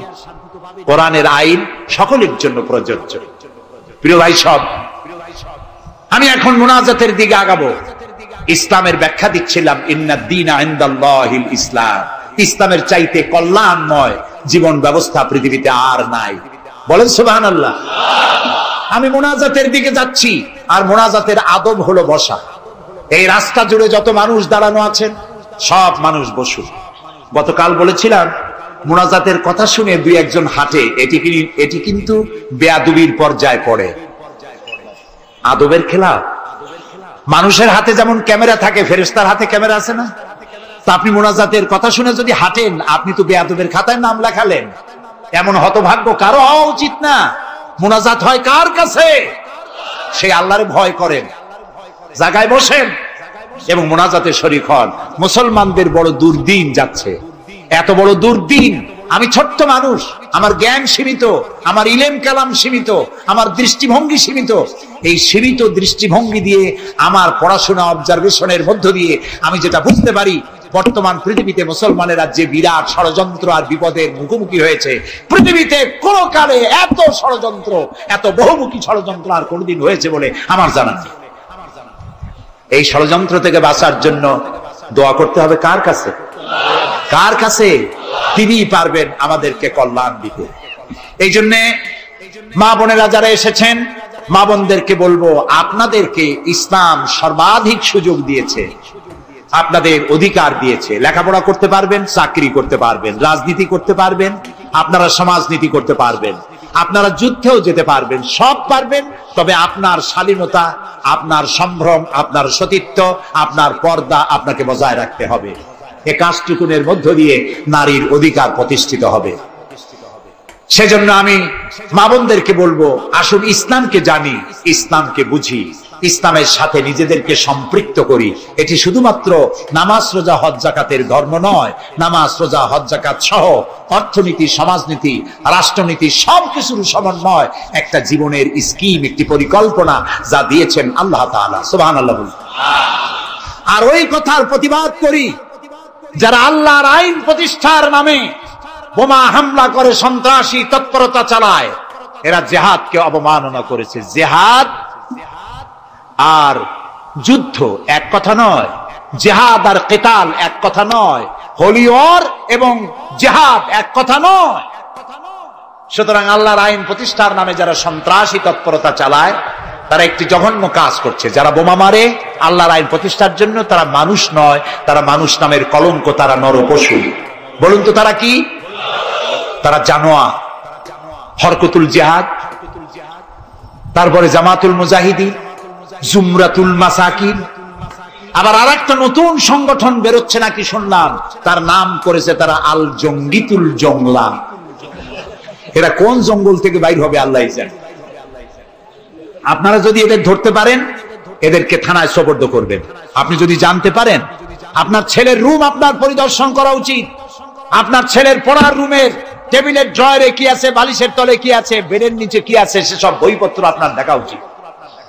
অর্ধ পড়ুয়া, লেখাপড়া জানে না, মা বাপ থেকে বিচ্ছিন্ন করে এইসব ছেলে পেলেদেরকে ওরা ট্রেনিং দেয়। একটা বিচারপতি মারতে পারলেই বেহেশতে যাবা তাড়াতাড়ি, একটা আইনজীবী মারতে পারলে বেহেশতে যাবা। বোমা মারো, বেহেশতে যাও। বলেন নাউজুবিল্লাহ। আমাদের দেশে ইসলাম এসেছে বড় বড় আলেম আর বড় বড় আল্লাহর ওলিদের মাধ্যমে ইসলাম এসেছে। তারা কি বোমাবাজি করেছেন? তারা কি সন্ত্রাসী তৎপরতা করেছেন? না। ওই জায়গায় দেখেন হযরত খানজাহান আলী রহমতুল্লাহ আলাইহির কবর আছে না? কোথায়? বাগেরহাটে। খালি কুমির দেখেন না, ইতিহাস দেখেন। তিনি এসে মানুষের খাবার পানি ছিল না, বড় বড় দিঘি কেটেছেন। এই ছিল তাদের কাজ। দিঘি কেটেছেন, পুকুর করেছেন, রাস্তা করেছেন, মসজিদ করেছেন। হযরত শাহজালাল রহমতুল্লাহ আলাইহি গৌর গোবিন্দের বিরুদ্ধে যুদ্ধ করা লাগে নাই, শুধু আযান দিয়েছেন আর তাদের মূর্তিগুলির কম্পন শুরু হলো। গৌর গোবিন্দ দৌড়াইয়া পলাইয়াও কুল পায় নাই, বিনা যুদ্ধেই দখল হয়ে গেছে সিলেট। সুবহানাল্লাহ। তারা প্রতিবাদ মুখর ছিলেন। হযরতে মুজাদ্দেদ আল ফিসানি রহমতুল্লাহ আলাইহি সম্রাট আকবরের বিরুদ্ধে প্রতিবাদ করেছেন, জেল খেটেছেন, সমাজ সংস্কার করেছেন। এ ছিল ওলিউল্লাহদের কাজ। আমাদের দেশে শর্ষিনার পীর, ফুরফুরার পীর, জৌনপুরের পীর, চরমোনাইর মরহুম পীর হযরত মাওলানা ইসহাক সাহেব রহমতুল্লাহ আলাইহি পীরের মতো পীর ছিলেন। আমি ছাত্র জীবনে তার অনেক ওয়াজ শুনেছি। কান্দা মানুষ পাগল হয়ে যেত। গাছের তার তলার তার দুটো খাওয়ার অভ্যাস ছিল না। তিনি মানুষকে ব্যঙ্গ করেন নাই, কারো বিরুদ্ধে উল্টা পাল্টা ফতোয়া দেন নাই। আমার কাছে ইসলাম, কারো কাছে ইসলাম নাই, এই বাজে কথা তিনি জীবনেও বলেন না। আমরা তাকে সম্মান করি। এইসব বড় বড় ওলিউল্লাহ আর আলেমরা এদেশে ইসলাম প্রচার করেছে, সন্ত্রাসের মধ্য দিয়ে নয়, ভালোবাসা দিয়া উন্নয়নমূলক কাজ করে মাদ্রাসা, মসজিদ, এতিমখানা প্রতিষ্ঠা করে করেছে। সুতরাং এই সন্ত্রাসী তৎপরতা যারা চালায় তারা মানুষ নয়, তারা জানোয়ার, তারা পশু। এদেরকে ধরিয়ে দিন, পুলিশকে ধরিয়ে দিন। আমরা সরকারের শুকরিয়া আদায় করি। আলহামদুলিল্লাহ বর্তমান সরকার এদের নেটওয়ার্ক ভেঙে চুরমার করে দিয়েছে। বাকি আছে দুই শয়তান। এই দুই শয়তান আজ হোক কাল হোক ধরা পড়বেই ইনশাআল্লাহ। ইনশাআল্লাহ বলেন। এবং এদের দৃষ্টান্তমূলক প্রচন্ড শাস্তি হবে ইনশাআল্লাহ। যারা আমাদের দেশকে বদনাম করেছে, বাংলাদেশ পৃথিবীর দ্বিতীয় বৃহত্তম মুসলিম দেশ, গণতান্ত্রিক দেশ, এই দেশকে অন্যের পরাধীনতা থেকে আমাদের দেশকে আমাদের বাঁচাতে হবে। এই জন্য আলেম ওলামাদেরকে চিন্তা করতে হবে, ভাবতে হবে আগামীতে যেন এই দেশ কোন দেশের তাবেদার গোলাম রাষ্ট্রে পরিণত না হয়ে যায়। কারা এটা করতে পারে? কারা ক্ষমতায় এলে আলেমদেরকে গ্রেফতার করবে? কারা ক্ষমতা এলে মাদ্রাসা বন্ধ করে দেবে? কারা ক্ষমতা এলে শাইখুল হাদিসকে দড়ি দিয়ে বাঁধে বরিশাল জেলখানায় ঢুকাইয়া চোরের সাথে রাখবে? ওদেরকে চিনতে হবে, ওদেরকে চিনতে হবে। আর ঐক্যবদ্ধভাবে যারা আলেমদের পক্ষে, মাদ্রাসার পক্ষে, যারা আলেমদেরকে অসম্মান করে না, আলেমদেরকে মর্যাদা দেয়, তাদের সাথে থাকুন। এই দেশের সমস্ত মাদ্রাসাগুলি ফাজেলকে ডিগ্রির মান, কামেলকে মাস্টার্সের মান দেওয়া হবে ইনশাআল্লাহ। কওমি মাদ্রাসাগুলোকে স্বীকৃতি দেওয়া হবে ইনশাআল্লাহ। আমার দেশে ইসলাম প্রচারিত হয়েছে দুটি শিক্ষা ব্যবস্থার মধ্য দিয়ে, আলিয়া এবং কওমি। আমরা কোনোটাকে ঘৃণা করি না, দুটোই। আমি পল্টনে বক্তৃতায় বলেছিলাম, কেউ যদি আমাকে জিজ্ঞেস করে আপনার দুটি চোখের মধ্যে কোনটা আপনার প্রিয়, আমি পাল্টা প্রশ্ন করতে চাই, আপনি বলুন আপনার কাছে কোনটা প্রিয়? আপনার কাছে যদি দুটোই প্রিয় হয়, আমার কাছেও দুটোই প্রিয়। আলিয়াও প্রিয় আমার চোখের মতো, কওমি মাদ্রাসাও আমার প্রিয়। এই মাদ্রাসাগুলি এখানে আছে বলে ইসলাম আছে, মাদ্রাসা থাকবে না, ইসলাম থাকবে না। সুতরাং মাদ্রাসা হচ্ছে ইসলামের লালন কেন্দ্র। মসজিদও থাকবে না। মসজিদে যেতে হলে তো মাদ্রাসা লাগবে, নামাজ শিখবা কোথায়, আল্লাহরে চিনবা কোথায়? এই জন্য সব থেকে বেশি জরুরি হলো মাদ্রাসা। সেই মাদ্রাসার তারা শত্রু, তাই 252টা মাদ্রাসা যারা বন্ধ করেছিল, এখন তারা আবার বলে ক্ষমতায় যেতে পারলে সংবিধানের 5ম সংশোধনী বাতিল করবে। 5ম সংশোধনী বাতিলের অর্থ কি? 5ম সংশোধনী বাতিলের অর্থ হলো আল্লাহর উপরে, রাষ্ট্রের সমস্ত কাজের উৎস আল্লাহর উপর ঈমান এবং অবিচল আস্থা কেটে দিয়ে সেখানে সংবিধানের শিরোনাম থেকে বিসমিল্লাহ কেটে দেওয়া হবে। ধর্মভিত্তিক রাজনীতি নিষিদ্ধ ঘোষণা করা হবে। মুসলমানেরা বেঁচে থাকতে কোন অবস্থাতেই এই শক্তিকে ক্ষমতায় আসতে দেওয়া যায় না। সমস্ত আলেম ওলামা ঐক্যবদ্ধ হতে হবে। কোন মিষ্টি কথায় ভুলে গেলে হবে না। তেলের দাম, দ্রব্য মূল্য বেড়ে গেছে, তাই আমাদেরকে অন্য পথে যেতে হবে। এই পাগলামি করলে নিজের পায়ে নিজে কুড়াল মারা হবে। সুতরাং আল্লাহর দিন, দেশ বাঁচলে আমরা বাঁচবো, স্বাধীনতা থাকলে আমরা থাকবো। দেশের স্বাধীনতা, অস্তিত্ব, অখণ্ডত্ব বাঁচিয়ে রাখার জন্য সর্বোপরি এই যে টুপি মাথায় দিয়ে চলি, মুখে দাড়ি আছে, এই দাড়ি আর টুপিকে টিকিয়ে রাখার জন্য যারা ইসলামকে ভালোবাসে, আলেমদেরকে ভালোবাসে, সম্মান দেয়, মর্যাদা দেয়, উন্নয়নের জোয়ার বয়ে দেয় সারা দেশ জুড়ে, তাদের সাথে ঐক্যবদ্ধ হয়ে কাজ করা আমাদের ইমানের দায়িত্ব। সে দায়িত্ব পালনের তৌফিক আল্লাহ আমাদেরকে দান করুন। বাস, আমরা এখন মোনাজাত করব। মোনাজাতের পরে এশার আজান হবে। এশার নামাজ জামাতে পড়ে আমরা বাড়ি যাব। ঠিক আছে ভাই? গতকাল কিন্তু ঠিক থাকে নাই, আজকে যেন থাকে। তবে অনেকে এশার নামাজ পড়ে এসেছেন, এটাও ঠিক। যারা পড়ে আসেন নাই তারা আমাদের সাথে পড়বেন। নামাজ না থাকলে ঈমান থাকবে না। নামাজ না পড়লে নিজেকে মুসলমান বলে পরিচয় দেওয়া অধিকার নষ্ট হয়ে যায়। জীবনে আর নামাজ ছাড়বো না, এই ওয়াদা কি করা যায়? যাবে? দু হাত উঁচু করুন, বলুন ইয়া আল্লাহ, তোমার পবিত্র নামে ওয়াদা করি, যতদিন পর্যন্ত মালাকুল মউত আমার মাথার কাছে না আসতেছে ততদিন পর্যন্ত ফরজ নামাজ, ফরজ রোজা আর ছাড়বো না, আর ছাড়বো না, আর ছাড়বো না। এবার জোরে বলেন ইয়া আল্লাহ, আমার আজকের এই ওয়াদা আমার মৃত্যু পর্যন্ত আমাকে পালন করার তৌফিক দাও ইয়া রাব্বাল আলামিন। এখন মোনাজাত হচ্ছে। মোনাজাতের পর আপনারা নামাজের জন্য কাতার দিয়ে দাঁড়িয়ে যাবেন আর সকলে আর্থিক সাহায্য করবেন। আল্লাহুম্মা আমিন। রব্বানা যালামনা আনফুসানা ওয়া ইন লাম তাগফির লানা ওয়া তারহামনা লানাকুনান্না মিনাল খাসিরিন। রব্বানা যালামনা আনফুসানা ওয়া ইন লাম তাগফির লানা ওয়া তারহামনা লানাকুনান্না মিনাল খাসিরিন।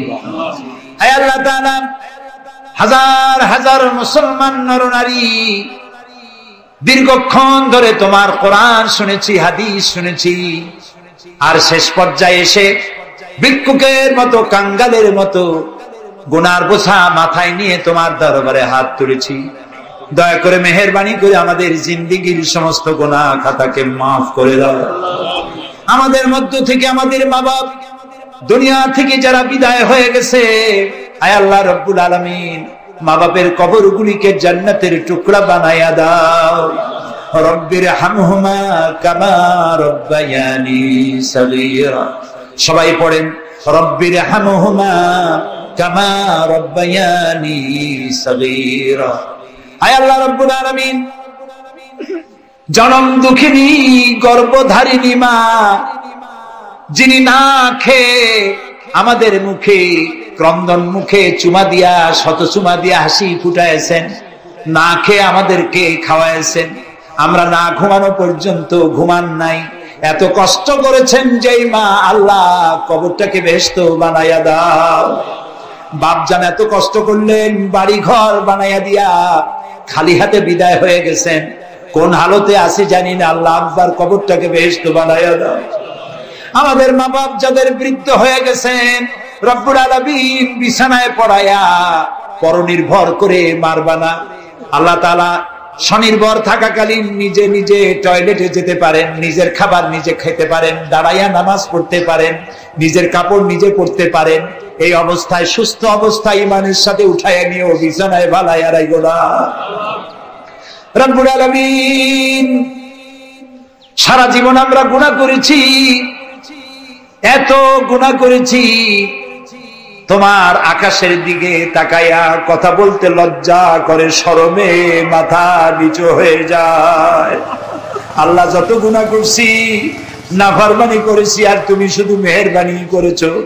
তুমি যদি আমাদের গোপন গুনাহগুলি জাহির করে দিতে, যৌবনকালের গুনাহ, জীবনের গুনাহ যদি সমাজের লোকেরা জানতো, স্ত্রী পুত্ররা জানতো, সম্মান দিত না। আল্লাহ তাআলা কিয়ামতের দিন লক্ষ কোটি মানুষের সামনে আমাদের গোপন গুনাহগুলি জাহির করে দিয়ে আমাদেরকে শরম দিও না। আয় আল্লাহ তাআলা, তোমার নবী বলেছেন 3000 বছর ধরে তুমি জাহান্নামের আগুন উত্তপ্ত করেছো। আল্লাহ তাআলা চৈত্র মাসের দ্বিপ্রহরের রোদ সহ্য হয় না। আল্লাহ তাআলা জাহান্নামের আগুন আমরা সইতে পারবো না। জাহান্নামের আগুন আমাদের জন্য আল্লাহ তুমি হারাম বানায়া দাও। আল্লাহুম্মা আজিরনা মিনান নার। সবাই পড়েন আল্লাহুম্মা আজিরনা মিনান নার, আল্লাহুম্মা আজিরনা মিনান নার। আয় আল্লাহ তাআলা, তামাম পৃথিবীতে মুসলমানেরা আজ বড় বিপদে। মুসলমানদের কেউ দেখার নাই। ইরাকের আল গরিব কয়েদখানার ভিতরে মুসলমানদেরকে উলঙ্গ করে তাদের মুখের উপরে কাফেররা পেশাব করেছে। গুয়ান্তানামো কারাগারের ভিতরে মুসলমানদের বান্দা তাদের সামনে কোরআন শরীফের উপরে পেশাব করেছে। রাসূলুল্লাহর মাথায় বোমা উঠাইয়া দিয়েছে। নগ্ন নারী তার পাশে বসে ছবি উঠাইছে। বাবু, আমাদের কলজা চলে যায় বাবু। আল্লাহ নরপশুদের হেদায়েত দাও। কি বলে ওকে সেলাই করে, সেলাই মেশিন দেয়। যাকাত আরেকটু বলি, আপনারা বিরক্ত হন না তো? যাকাত আমরা কি করি? বছরে একদিন শাড়ি আর লুঙ্গি কিনে প্রদর্শন করি, এক্সিবিশন। অমুক সাহেব যাকাত দেবেন, আপনারা আসবেন। দলে দলে ফকিররা আসলো, একটা লুঙ্গি আর শাড়ি নিতে গিয়ে পদপিষ্ট হয়ে 5টা 10টা মারা গেল। হয় নাই বাংলাদেশে? এই প্রদর্শনী এক্সিবিশনের কোনো মানে নাই। যাকাত নিতে তোমার বাড়ি কেন লোক আসবে? তুমি যাকাতের টাকা তার হকদারের কাছে পৌঁছাইয়া দিবা। কারণ গরিব তোমার করুণার পাত্র নয়। অফি আমওয়ালিহিম হাক্কুল লিসাইলি ওয়াল মাহরুম। আল্লাহ তাআলা বলছেন তোমার সম্পদের ভিতরে গরিবদের অধিকার আছে। গরিব তোমার করুণার পাত্র নয়। যাকাত দিয়ে আসো তার বাড়ি যায়। তবে শাড়ি আর লুঙ্গি দেওয়া কোনো অর্থবহ কাজ নয়। কি দিবেন? রাসূলুল্লাহর কাছ থেকে শিখুন। ওই যে একজন আসলো, ভিক্ষা চাইলো, বলল তোমার কি কিছু নাই? বলল আছে। কি আছে কোন তো? মাশাআল্লাহ, জানি সবাই, কিন্তু আমল করি না। দুনিয়ায় যত ভালো কথা সব বলা হয়ে গেছে, বাকি আছে শুধু পালন করা। রাসূলুল্লাহ তাকে বললেন কম্বল আনো। বিক্রি করে কিনলেন কি? কুড়াল। রাসূলুল্লাহ তার নিজের পবিত্র হাত দিয়ে কুড়ালে হাতল লাগায় দিলেন। বললেন যাও জঙ্গলে কাঠ কাটো, বাজারে বিক্রি করো, ভিক্ষা কোনোদিন আর করবা না। 1 বছর পর, হাদিস শুনুন, 1 বছর পর ওই ভিক্ষুক এসে বলছেন আসসালামু আলাইকা ইয়া রাসূলুল্লাহ। হুজুর আপনি আমাকে চিনেছেন? আমি সেই ভিক্ষুক যে ভিক্ষা নিতে এসেছিলাম। আপনি আমাকে ভিক্ষা না দিয়ে কুড়াল দিয়েছিলেন। কুড়াল দিয়া কাঠ কাটিয়া বাজারে বিক্রি করে আমার কাছে এখন যাকাত দেওয়ার মতো অর্থ জমা হয়ে গেছে। এটার নাম ইসলাম। শুধু নামাজ রোজা জিকির আজগারের জন্য শুধু নয়, নামাজ রোজা জিকির আজগার তো করব, কিন্তু আমার মানুষকে দারিদ্র বিমোচন করতে হবে। সুতরাং যাকাতের টাকা দিয়ে একটা শিক্ষিত বেকার যুবককে একটা কম্পিউটার কিনে দেন, একটা বিধবা মহিলাকে একটা সেলাই মেশিন কিনে দেন। তার সতীত্ব সে বাঁচাতে পারবে। ক্ষুধার জ্বালায় মানুষ যখন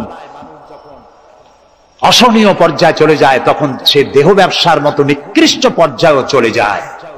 এজন্য ধনীরা দায়ী হবে আল্লাহর কাছে। কচু গাছ কাটতে কাটতেই মানুষ খুন করে। একটা এতিম বাচ্চা ক্ষুধার জ্বালায় ঘুরতেছে, ওই বাচ্চাটি আপনি তাকে একটু আদর করেন, ওরে আপনি একটা চীনাবাদামের বাক্স কিনে দেন 50 টাকা 100 টাকা দিয়া, কিছু চীনাবাদামের পুঁজি দেন, একটা পানের খিলি বানাইয়া বিক্রি করার পুঁজি দেন, কয়েকটা বুট পলিশের কালি আর ব্রাশ কিনে দেন, সে রাস্তায় বসে জুতা পালিশ করবে। ছেলেটি পকেট মারা থেকে, চুরি করা থেকে বেঁচে যাবে। সমাজ সংস্কার হবে, সমাজ অপরাধ মুক্ত হবে, সমাজ থেকে দারিদ্র বিমোচন হবে। আলহামদুলিল্লাহ। আপনি কি জানেন এই যে গাছগুলি লাগালে পরে কত সওয়াব হয়? এবং দারিদ্র বিমোচনের জন্য গাছের কি বিশাল ভূমিকা। রাসূলুল্লাহ বলেছেন হাদিস, তোমার কাছে যদি এমন খবর আসে যে কিয়ামত হচ্ছে, আর তখন যদি তোমার কাছে কোনো গাছের চারা থাকে, কিয়ামত হচ্ছে, গাছের চারাটি কিয়ামত আসার পূর্বেই গাছের চারাটি লাগিয়ে যাও, কিয়ামতের দিন সৎকায় জারিয়ার সওয়াব পেয়ে যাবে।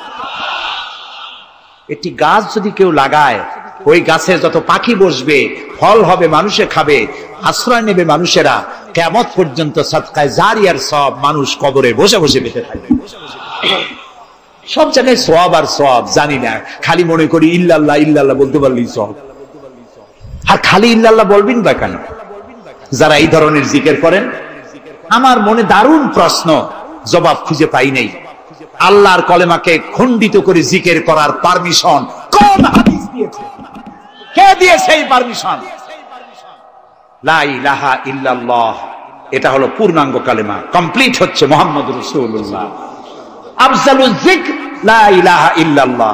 কতক্ষণ লা ইলাহা ইল্লাল্লাহ, কতক্ষণ ইল্লাল্লাহ ইল্লাল্লাহ ইল্লাল্লাহ। এর অর্থ কি? আল্লাহ ছাড়া, আল্লাহ ছাড়া, আল্লাহ ছাড়া। আল্লাহ ছাড়া কি? কমন সেন্সের শুধু কমন বাদ দিয়া শুধু সেন্স যদি থাকে, কোন মুসলমানের এমন জিকির করা উচিত নয়। তবে common sense is very uncommon. দুর্ভাগ্য জাতি। প্রিয় ভাই, সব দারিদ্র বিমোচনের জন্য আল্লাহ তাআলা সব ব্যবস্থা করে রেখেছেন। কাজ করে খাও, আয় থেকে দায় শোধ করো। আপনার পুকুর কেটে চতুর্দিকে পুকুরের কান্দায় পেঁপে গাছ লাগান, কলা গাছ লাগান, হাঁস পালেন, হাঁসগুলি পানিতে সাঁতার কাটবে, ভেতরে মাছ থাকবে, হাঁসের পায়খানা খেয়ে মাছ বড় হবে, হাঁস বড় হয়ে ডিম দেবে। এই ডিম বিক্রি করবেন, মুরগি বিক্রি করবেন, পেঁপে বিক্রি করবেন, কলা বিক্রি করবেন। মানুষের কাছে হাত পাতার চাইতে নিকৃষ্ট কাজ আর নয়। রাসূলুল্লাহ বলেছেন, আল্লাহর কাছে এই রকমের হাতের চাইতে এই রকমের হাতের মর্যাদা বেশি। এটার নাম কি? চাওয়া। বলেন, এটার নাম কি? এটার নাম আল্লাহর কাছে এটার কোনো দাম নাই, কোনো দাম নাই। আল্লাহর কাছে দাম এইটা। এই জন্য যারা শ্রমিকদের সম্পর্কে আমার রাসূল বলেছেন, আল কাসিবু হাবিবুল্লাহ, যারা সহজে উপার্জন করে খায় ওরা আল্লাহর বন্ধু। আপনারা শ্রমিক না, সেই জন্য সুবহানাল্লাহ কইতে পারলেন না। আলহামদুলিল্লাহ বলে রাসূলুল্লাহর হাদিস শোনাচ্ছি আমি, গাজী কালু চম্পাবতীর পুঁথি শোনাচ্ছি না। আল কাসিবু হাবিবুল্লাহ, যে ব্যক্তি সহজে উপার্জন করে খায় সে আল্লাহর বন্ধু। এখন যদি কোন রিকশাওয়ালা, কুলি মজুর, ঠেলাওয়ালা যদি মনে করে আল্লাহর বন্ধু যখন হইছি নামাজ রোজা দিয়ে আর করবো কি, এটি কিন্তু ঠিক নয়। আল্লাহর বন্ধু হওয়ার জন্য নামাজ রোজা অত্যন্ত জরুরি। আর আপনি যে কষ্ট করে খাচ্ছেন, আপনার পয়সা হালাল। যে ব্যক্তি রিকশা চালায়, 2.5 মণে বস্তা মাথায় করে স্টিমারে উঠায়, ওর চাইতে হালাল পয়সা কারো নাই। মাথার ঘাম পায়ে ফেলে উপার্জন করছে। আপনি জানেন না যে দালানে যারা আছে খুব শান্তিতে নাই। বাইরের থেকে দেখে ভেতরের অবস্থাটা বোঝা যায় না। গুলশান, বনানী, আভিজাত্যপূর্ণ এলাকার বিশাল বিশাল বাড়ি দেখে আপনার চোখ ধাঁধা লেগে যেতে পারে, খুব শান্তির নিলয়।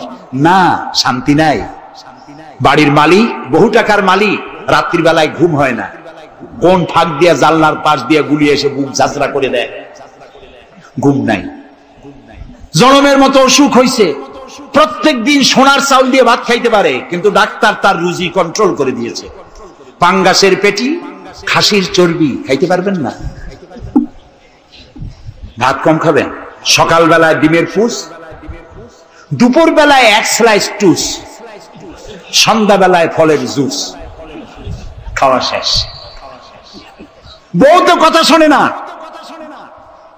হাজারো কাজ করে ঘরমুক্ত হয়ে স্বামী ফিরেছে, বিবি সাহেবা, বেগম সাহেবা পেখম ধরে হাতে ভ্যানিটি ব্যাগ নিয়ে স্বামীর সামনে থেকে হন হন করে যাচ্ছে। স্বামী বেচারা কষ্ট করে জিজ্ঞেস করছে, তুমি কই যাও? বলছে, আই এম ভেরি বিজি। ছেলে হয়েছে কয়টা? সব গুন্ডা, মাস্তান। মাথায় এত বড় চুল, হাতে এত বড় নখ। মেয়েগুলি বয়ফ্রেন্ড নিয়ে কোথায় চলে গেছে। বেটা বাড়ির কাজের লোক, কাজের মেয়েদের হাতের দেওয়া খানা খাইলো, আদর পাইলো না, যত্ন পাইলো না, সম্মান পাইলো না। খাইয়ে টাইয়া নিজে নিজে শুয়ে আছে, এতগুলা ঘুমের ট্যাবলেট খাইছে, ঘুম আসে না। কিন্তু তুমি মেয়ে রিকশাওয়ালা, ঠেলাওয়ালা, কুলি মজুর, সারাদিন কাজ করে পোলাও চাউল কিনতে পারো নাই, মোটা চাউল কিনেছো, খেসারির ডাল কিনেছো। একটু কিনে বাড়িতে বউ রান্না করেছে, আমি চোখে দেখা কথা বলি, আল্লাহ তাআলা এই বয়সে কম দেখান নাই। কমলাপুর রেল স্টেশনের বস্তি দেখেছি, অনেক বস্তি এলাকায় গিয়েছি। স্বামী বসে খাচ্ছে, ঘরমাক্ত রিক্সা চালায় আসছে, 2.5 মণে বস্তা টানে আনছে। স্ত্রী খাবার তুলে দিচ্ছে, আরেকটু খাও, খুব কষ্ট করেছো, আরেকটু খাও। ওর ঘরে ফ্যান নাই, কাপড়ের আঁচল দিয়ে স্বামীর কপাল মুছে দিচ্ছে, আরেকটু খাও, এত কষ্ট করো তুমি।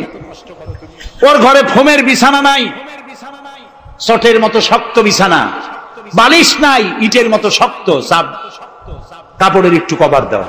এরকম একটা বালিশের উপরে সারাদিনের শ্রান্তি আর ক্লান্তি নিয়ে আর ঘুমায় গেছে, কোন ওষুধ খাওয়া লাগে না। এমন ঘুম আসছে, ওর নাকের গর্জনে ট্রাকের ইঞ্জিন ফেল। শান্তি কি বড় লোক হলে হয়? শান্তি দেওয়ার মালিক আল্লাহ। শান্তি দেওয়ার মালিক কে? আল্লাহ।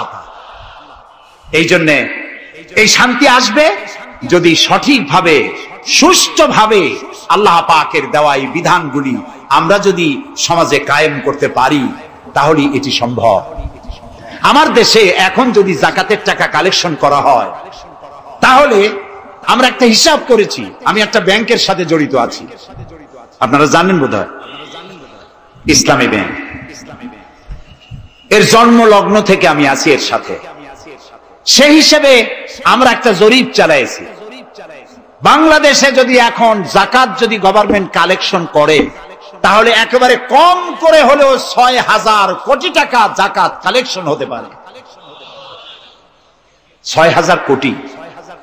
আর ওয়াকফ এস্টেট আছে বাংলাদেশে লক্ষ লক্ষ একর জমি, যা বিভিন্ন মোতাল্লি তারা সিন্দাবাদের দত্তের মতো ওয়াকফ সম্পত্তির উপরে চেপে বসে আছে। এই ওয়াকফ সম্পত্তি যদি উদ্ধার করা যায়, আর যাকাত আর ওশরের টাকা যদি গভর্নমেন্ট কালেকশন করতে পারে, বাংলাদেশের দারিদ্র বিমোচনের জন্য পৃথিবীর কারো কাছ থেকে একটি টাকাও নেওয়ার দরকার নাই। এই যে 6,000 কোটি টাকার শূন্যতা, ভ্যাকুয়াম সৃষ্টি হলো বাংলাদেশে, এই শূন্যতা পূরণের জন্য এগিয়ে এলো এনজিওরা, এবং তারা সুদের বাণিজ্য শুরু করলো। ব্যাংক সুদ নেয় 15 or 17%, আর এনজিওরা নেয় 35 থেকে 40%। মারাত্মক সুদখোর। সমাজে কাবলিওয়ালাদের মতো সুদ চালু করে দিয়েছে। প্রিয় ভাই সব, বাংলাদেশ এটি সম্পদশালী দেশ। যারা বলে, আমি পার্লামেন্টে একবার বক্তৃতায় বলেছিলাম যে যারা বলে বাংলাদেশ গরিব, আমি তাদের সাথে একমত হতে পারি না। আমার দেশ সম্পদশালী দেশ, আলহামদুলিল্লাহ বলে। আমার দেশ, এ বাংলাদেশের আবাদযোগ্য জমির পরিমাণ 2,40,00,000 একর। আলহামদুলিল্লাহ বলবেন না? এখানে বনজ সম্পদ আছে 32,53,860 কিলোমিটার বর্গমিটার নিয়ে, বর্গমাইল জুড়ে। এখানে আল্লাহর হিকমতটা দেখেন। সুন্দরবন আমাদের থেকে দূরে না কাছে? বরিশাল, বরগুনা, বাগেরহাট, সাতক্ষীরা, এই এলাকায় সুন্দরবন কে বানাইছে? কোন গভর্নমেন্ট বানিয়েছে? কেন আর অন্য জায়গায় বানানো হলো না কেন? উত্তরবঙ্গে বানাইলো না কেন? কারণ আমাদের বঙ্গোপসাগর হলো সাইক্লোন জোন, এখান থেকেই ঘূর্ণিঝড়ের উৎপত্তি হয়। সাইক্লোন জোন 240, 80, 300 অথবা সহস্র মাইল স্পিডে বা 500 মাইল স্পিডে ঝোড়ো হওয়া প্রবাহিত হওয়ার জন্য ঘূর্ণিঝড় প্রস্তুতি দেয়। আবহাওয়া বার্তা দিয়ে তা শোনানো হয়। উপকূলীয় এলাকায় যদি আল্লাহ তাআলা সুন্দরবন তৈরি না করতেন, তাহলে সমুদ্রের ঘূর্ণিঝড়ের প্রথম ধাক্কায় কুয়াকাটা, পটুয়াখালী, বরগুনা, সাতক্ষীরা, পিরোজপুর, বাগেরহাট, বরিশাল প্রথম ধাক্কায় উড়ে চলে যেত। আল্লাহ তাআলা কি দয়া, সুন্দরবন বানাই দিয়ে প্রোটেক্টেড করেছেন। তাও আমরা সুবহানাল্লাহ বলবো না? এই সুন্দরবন রক্ষার জন্য গভর্নমেন্ট পাহারাদার লাগিয়েছে, কিন্তু পাহারাদারেরা নিজেরাই রক্ষকরা হইছে ভক্ষক, জন্মের খাওয়া খাইতেছে। আল্লাহ দেখলেন যে এরা তো এই ধরনের মানুষ খুব বেকায়দা, সেই জন্য আল্লাহ তাআলা নিজেও কিছু পাহারার ব্যবস্থা করলেন। সেই পাহারাদার কে? Royal Bengal tiger. যদি সামনে পড়েন 10 কোটি টাকা ঘুষ দেবেন, এ কথা শুনলেও আপনারে ছাড়বেন।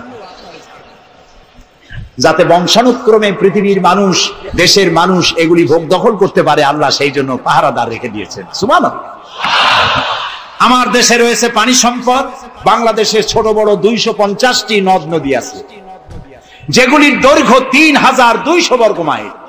আছে পানি সম্পদ, আছে পশু সম্পদ, আছে মৎস্য সম্পদ, সর্বোপরি আছে এই বাংলাদেশের 14 কোটি মানুষের 28 কোটি হাত। এই হাতগুলি যদি ভিক্ষুকের হাত না হয়ে কর্মীর হাত হয়ে যায়, তাহলে আমাদের দেশ গরিব থাকতে পারে না। আমার দেশের সম্পদের অভাব নাই, যথেষ্ট সম্পদ আছে, শুধুমাত্র ইকুয়াল ডিস্ট্রিবিউশন নাই। সৎ এবং যোগ্য নেতৃত্বের অভাবে এই চরম দুরবস্থার সৃষ্টি হয়েছে। আরো হয়েছে রাজনৈতিক প্রতিহিংসার কারণে। তা না হলে আমরা পৃথিবীর মধ্যে দাঁড়ায় যেতাম। যুদ্ধ বিধ্বস্ত জাপান কোথা থেকে কোথায় গেল? উত্তর কোরিয়া আমেরিকাকে চ্যালেঞ্জ করছে। থাইল্যান্ড, যারা নারী ব্যবসা করে জীবন বাঁচাইতো, সেই থাইল্যান্ড এখন, আমি মেলবোর্ন ইউনিভার্সিটিতে আমার প্রোগ্রাম ছিল, যাওয়ার সময় ব্যাংকক হয়ে গেলাম। একটি হোটেলে আমার থাকার জায়গা ছিল। 30 কিলোমিটার লম্বা ফ্লাইওভার ব্যাংককে। বিল্ডিং গুলি দেখতে হলে এরকম তাকালে মাথা টুপি পড়ে যায়, এত উঁচা উঁচা বিল্ডিং। সিঙ্গাপুর কোত্থেকে কোথায় গেল? আমরা যে তিমিরে ছিলাম সেই তিমিরেই রয়ে গেলাম। আমাদের বুঝতে হবে, আমার ইসলাম দারিদ্র্যের বিকাশের জন্য আসে নাই, দারিদ্র বিমোচনের জন্য এসেছে। সুন্দর একটি সমাজ বিনির্মাণের জন্য ইসলাম এসেছে, এবং তা গণতান্ত্রিক প্রক্রিয়ার মধ্য দিয়ে। নবী করিম সাল্লাল্লাহু আলাইহি ওয়াসাল্লাম যদি বলতেন ইন্তেকালের সময় যে আমার মেয়ে নেতৃত্ব দিবে, আমার নাতি নেতৃত্ব দিবে, বলেন কার বাবার হিম্মত ছিল এটার প্রতিবাদ করার? তিনি কি তা করেছেন? না। ইন্তেকালের সময় জিজ্ঞাসিত হয়ে তিনি বললেন, আমার পরে তোমাদের মধ্যে যিনি বেশি যোগ্য, খোদাভীরু, আল্লাহকে ভয় করে, তেমন লোককে তোমরা নেতা নির্বাচিত করো। আবু বকর রাদিয়াল্লাহু তাআলা তাই বলেছেন, ওমর, ওসমান, আলী তাই বলেছেন। সুবহানাল্লাহ বলেন। ওয়া আমরুহুম শুরা বাইনাহুম, এটি হলো গণতন্ত্র। তোমরা তোমাদের পরামর্শ ভিত্তিতে তোমাদের রাষ্ট্র সমাজ পরিচালনা করো। সুবহানাল্লাহ বলেন। কে বলে কোরআন শুধুমাত্র একটি ধর্মগ্রন্থ, বেদ আর বাইবেলের মতো? নিশ্চয়ই নয়। কোরআন একটি পূর্ণাঙ্গ জীবন বিধান, যা মানুষের জীবনের কথা বলে। এ মাসটার নাম কি? আরবি। আরবি মাসের নাম কি? মুহররম। এটি সেই মাস যে মাসে খেলাফতকে প্রতিষ্ঠার জন্য রাসূলের কলিজার টুকরা নয়নের পুতুল ইমাম হোসেন কারবালার ময়দানে শাহাদাত বরণ করেছিলেন, রাজতন্ত্রের বিরোধিতা করেছিলেন। হযরত ইমাম হোসেন তিনি দেখতে পেলেন 680 খ্রিস্টাব্দে সিরিয়ার দামেস্কে এজিদ ক্ষমতা দখল করলো অগণতান্ত্রিক পদ্ধতিতে।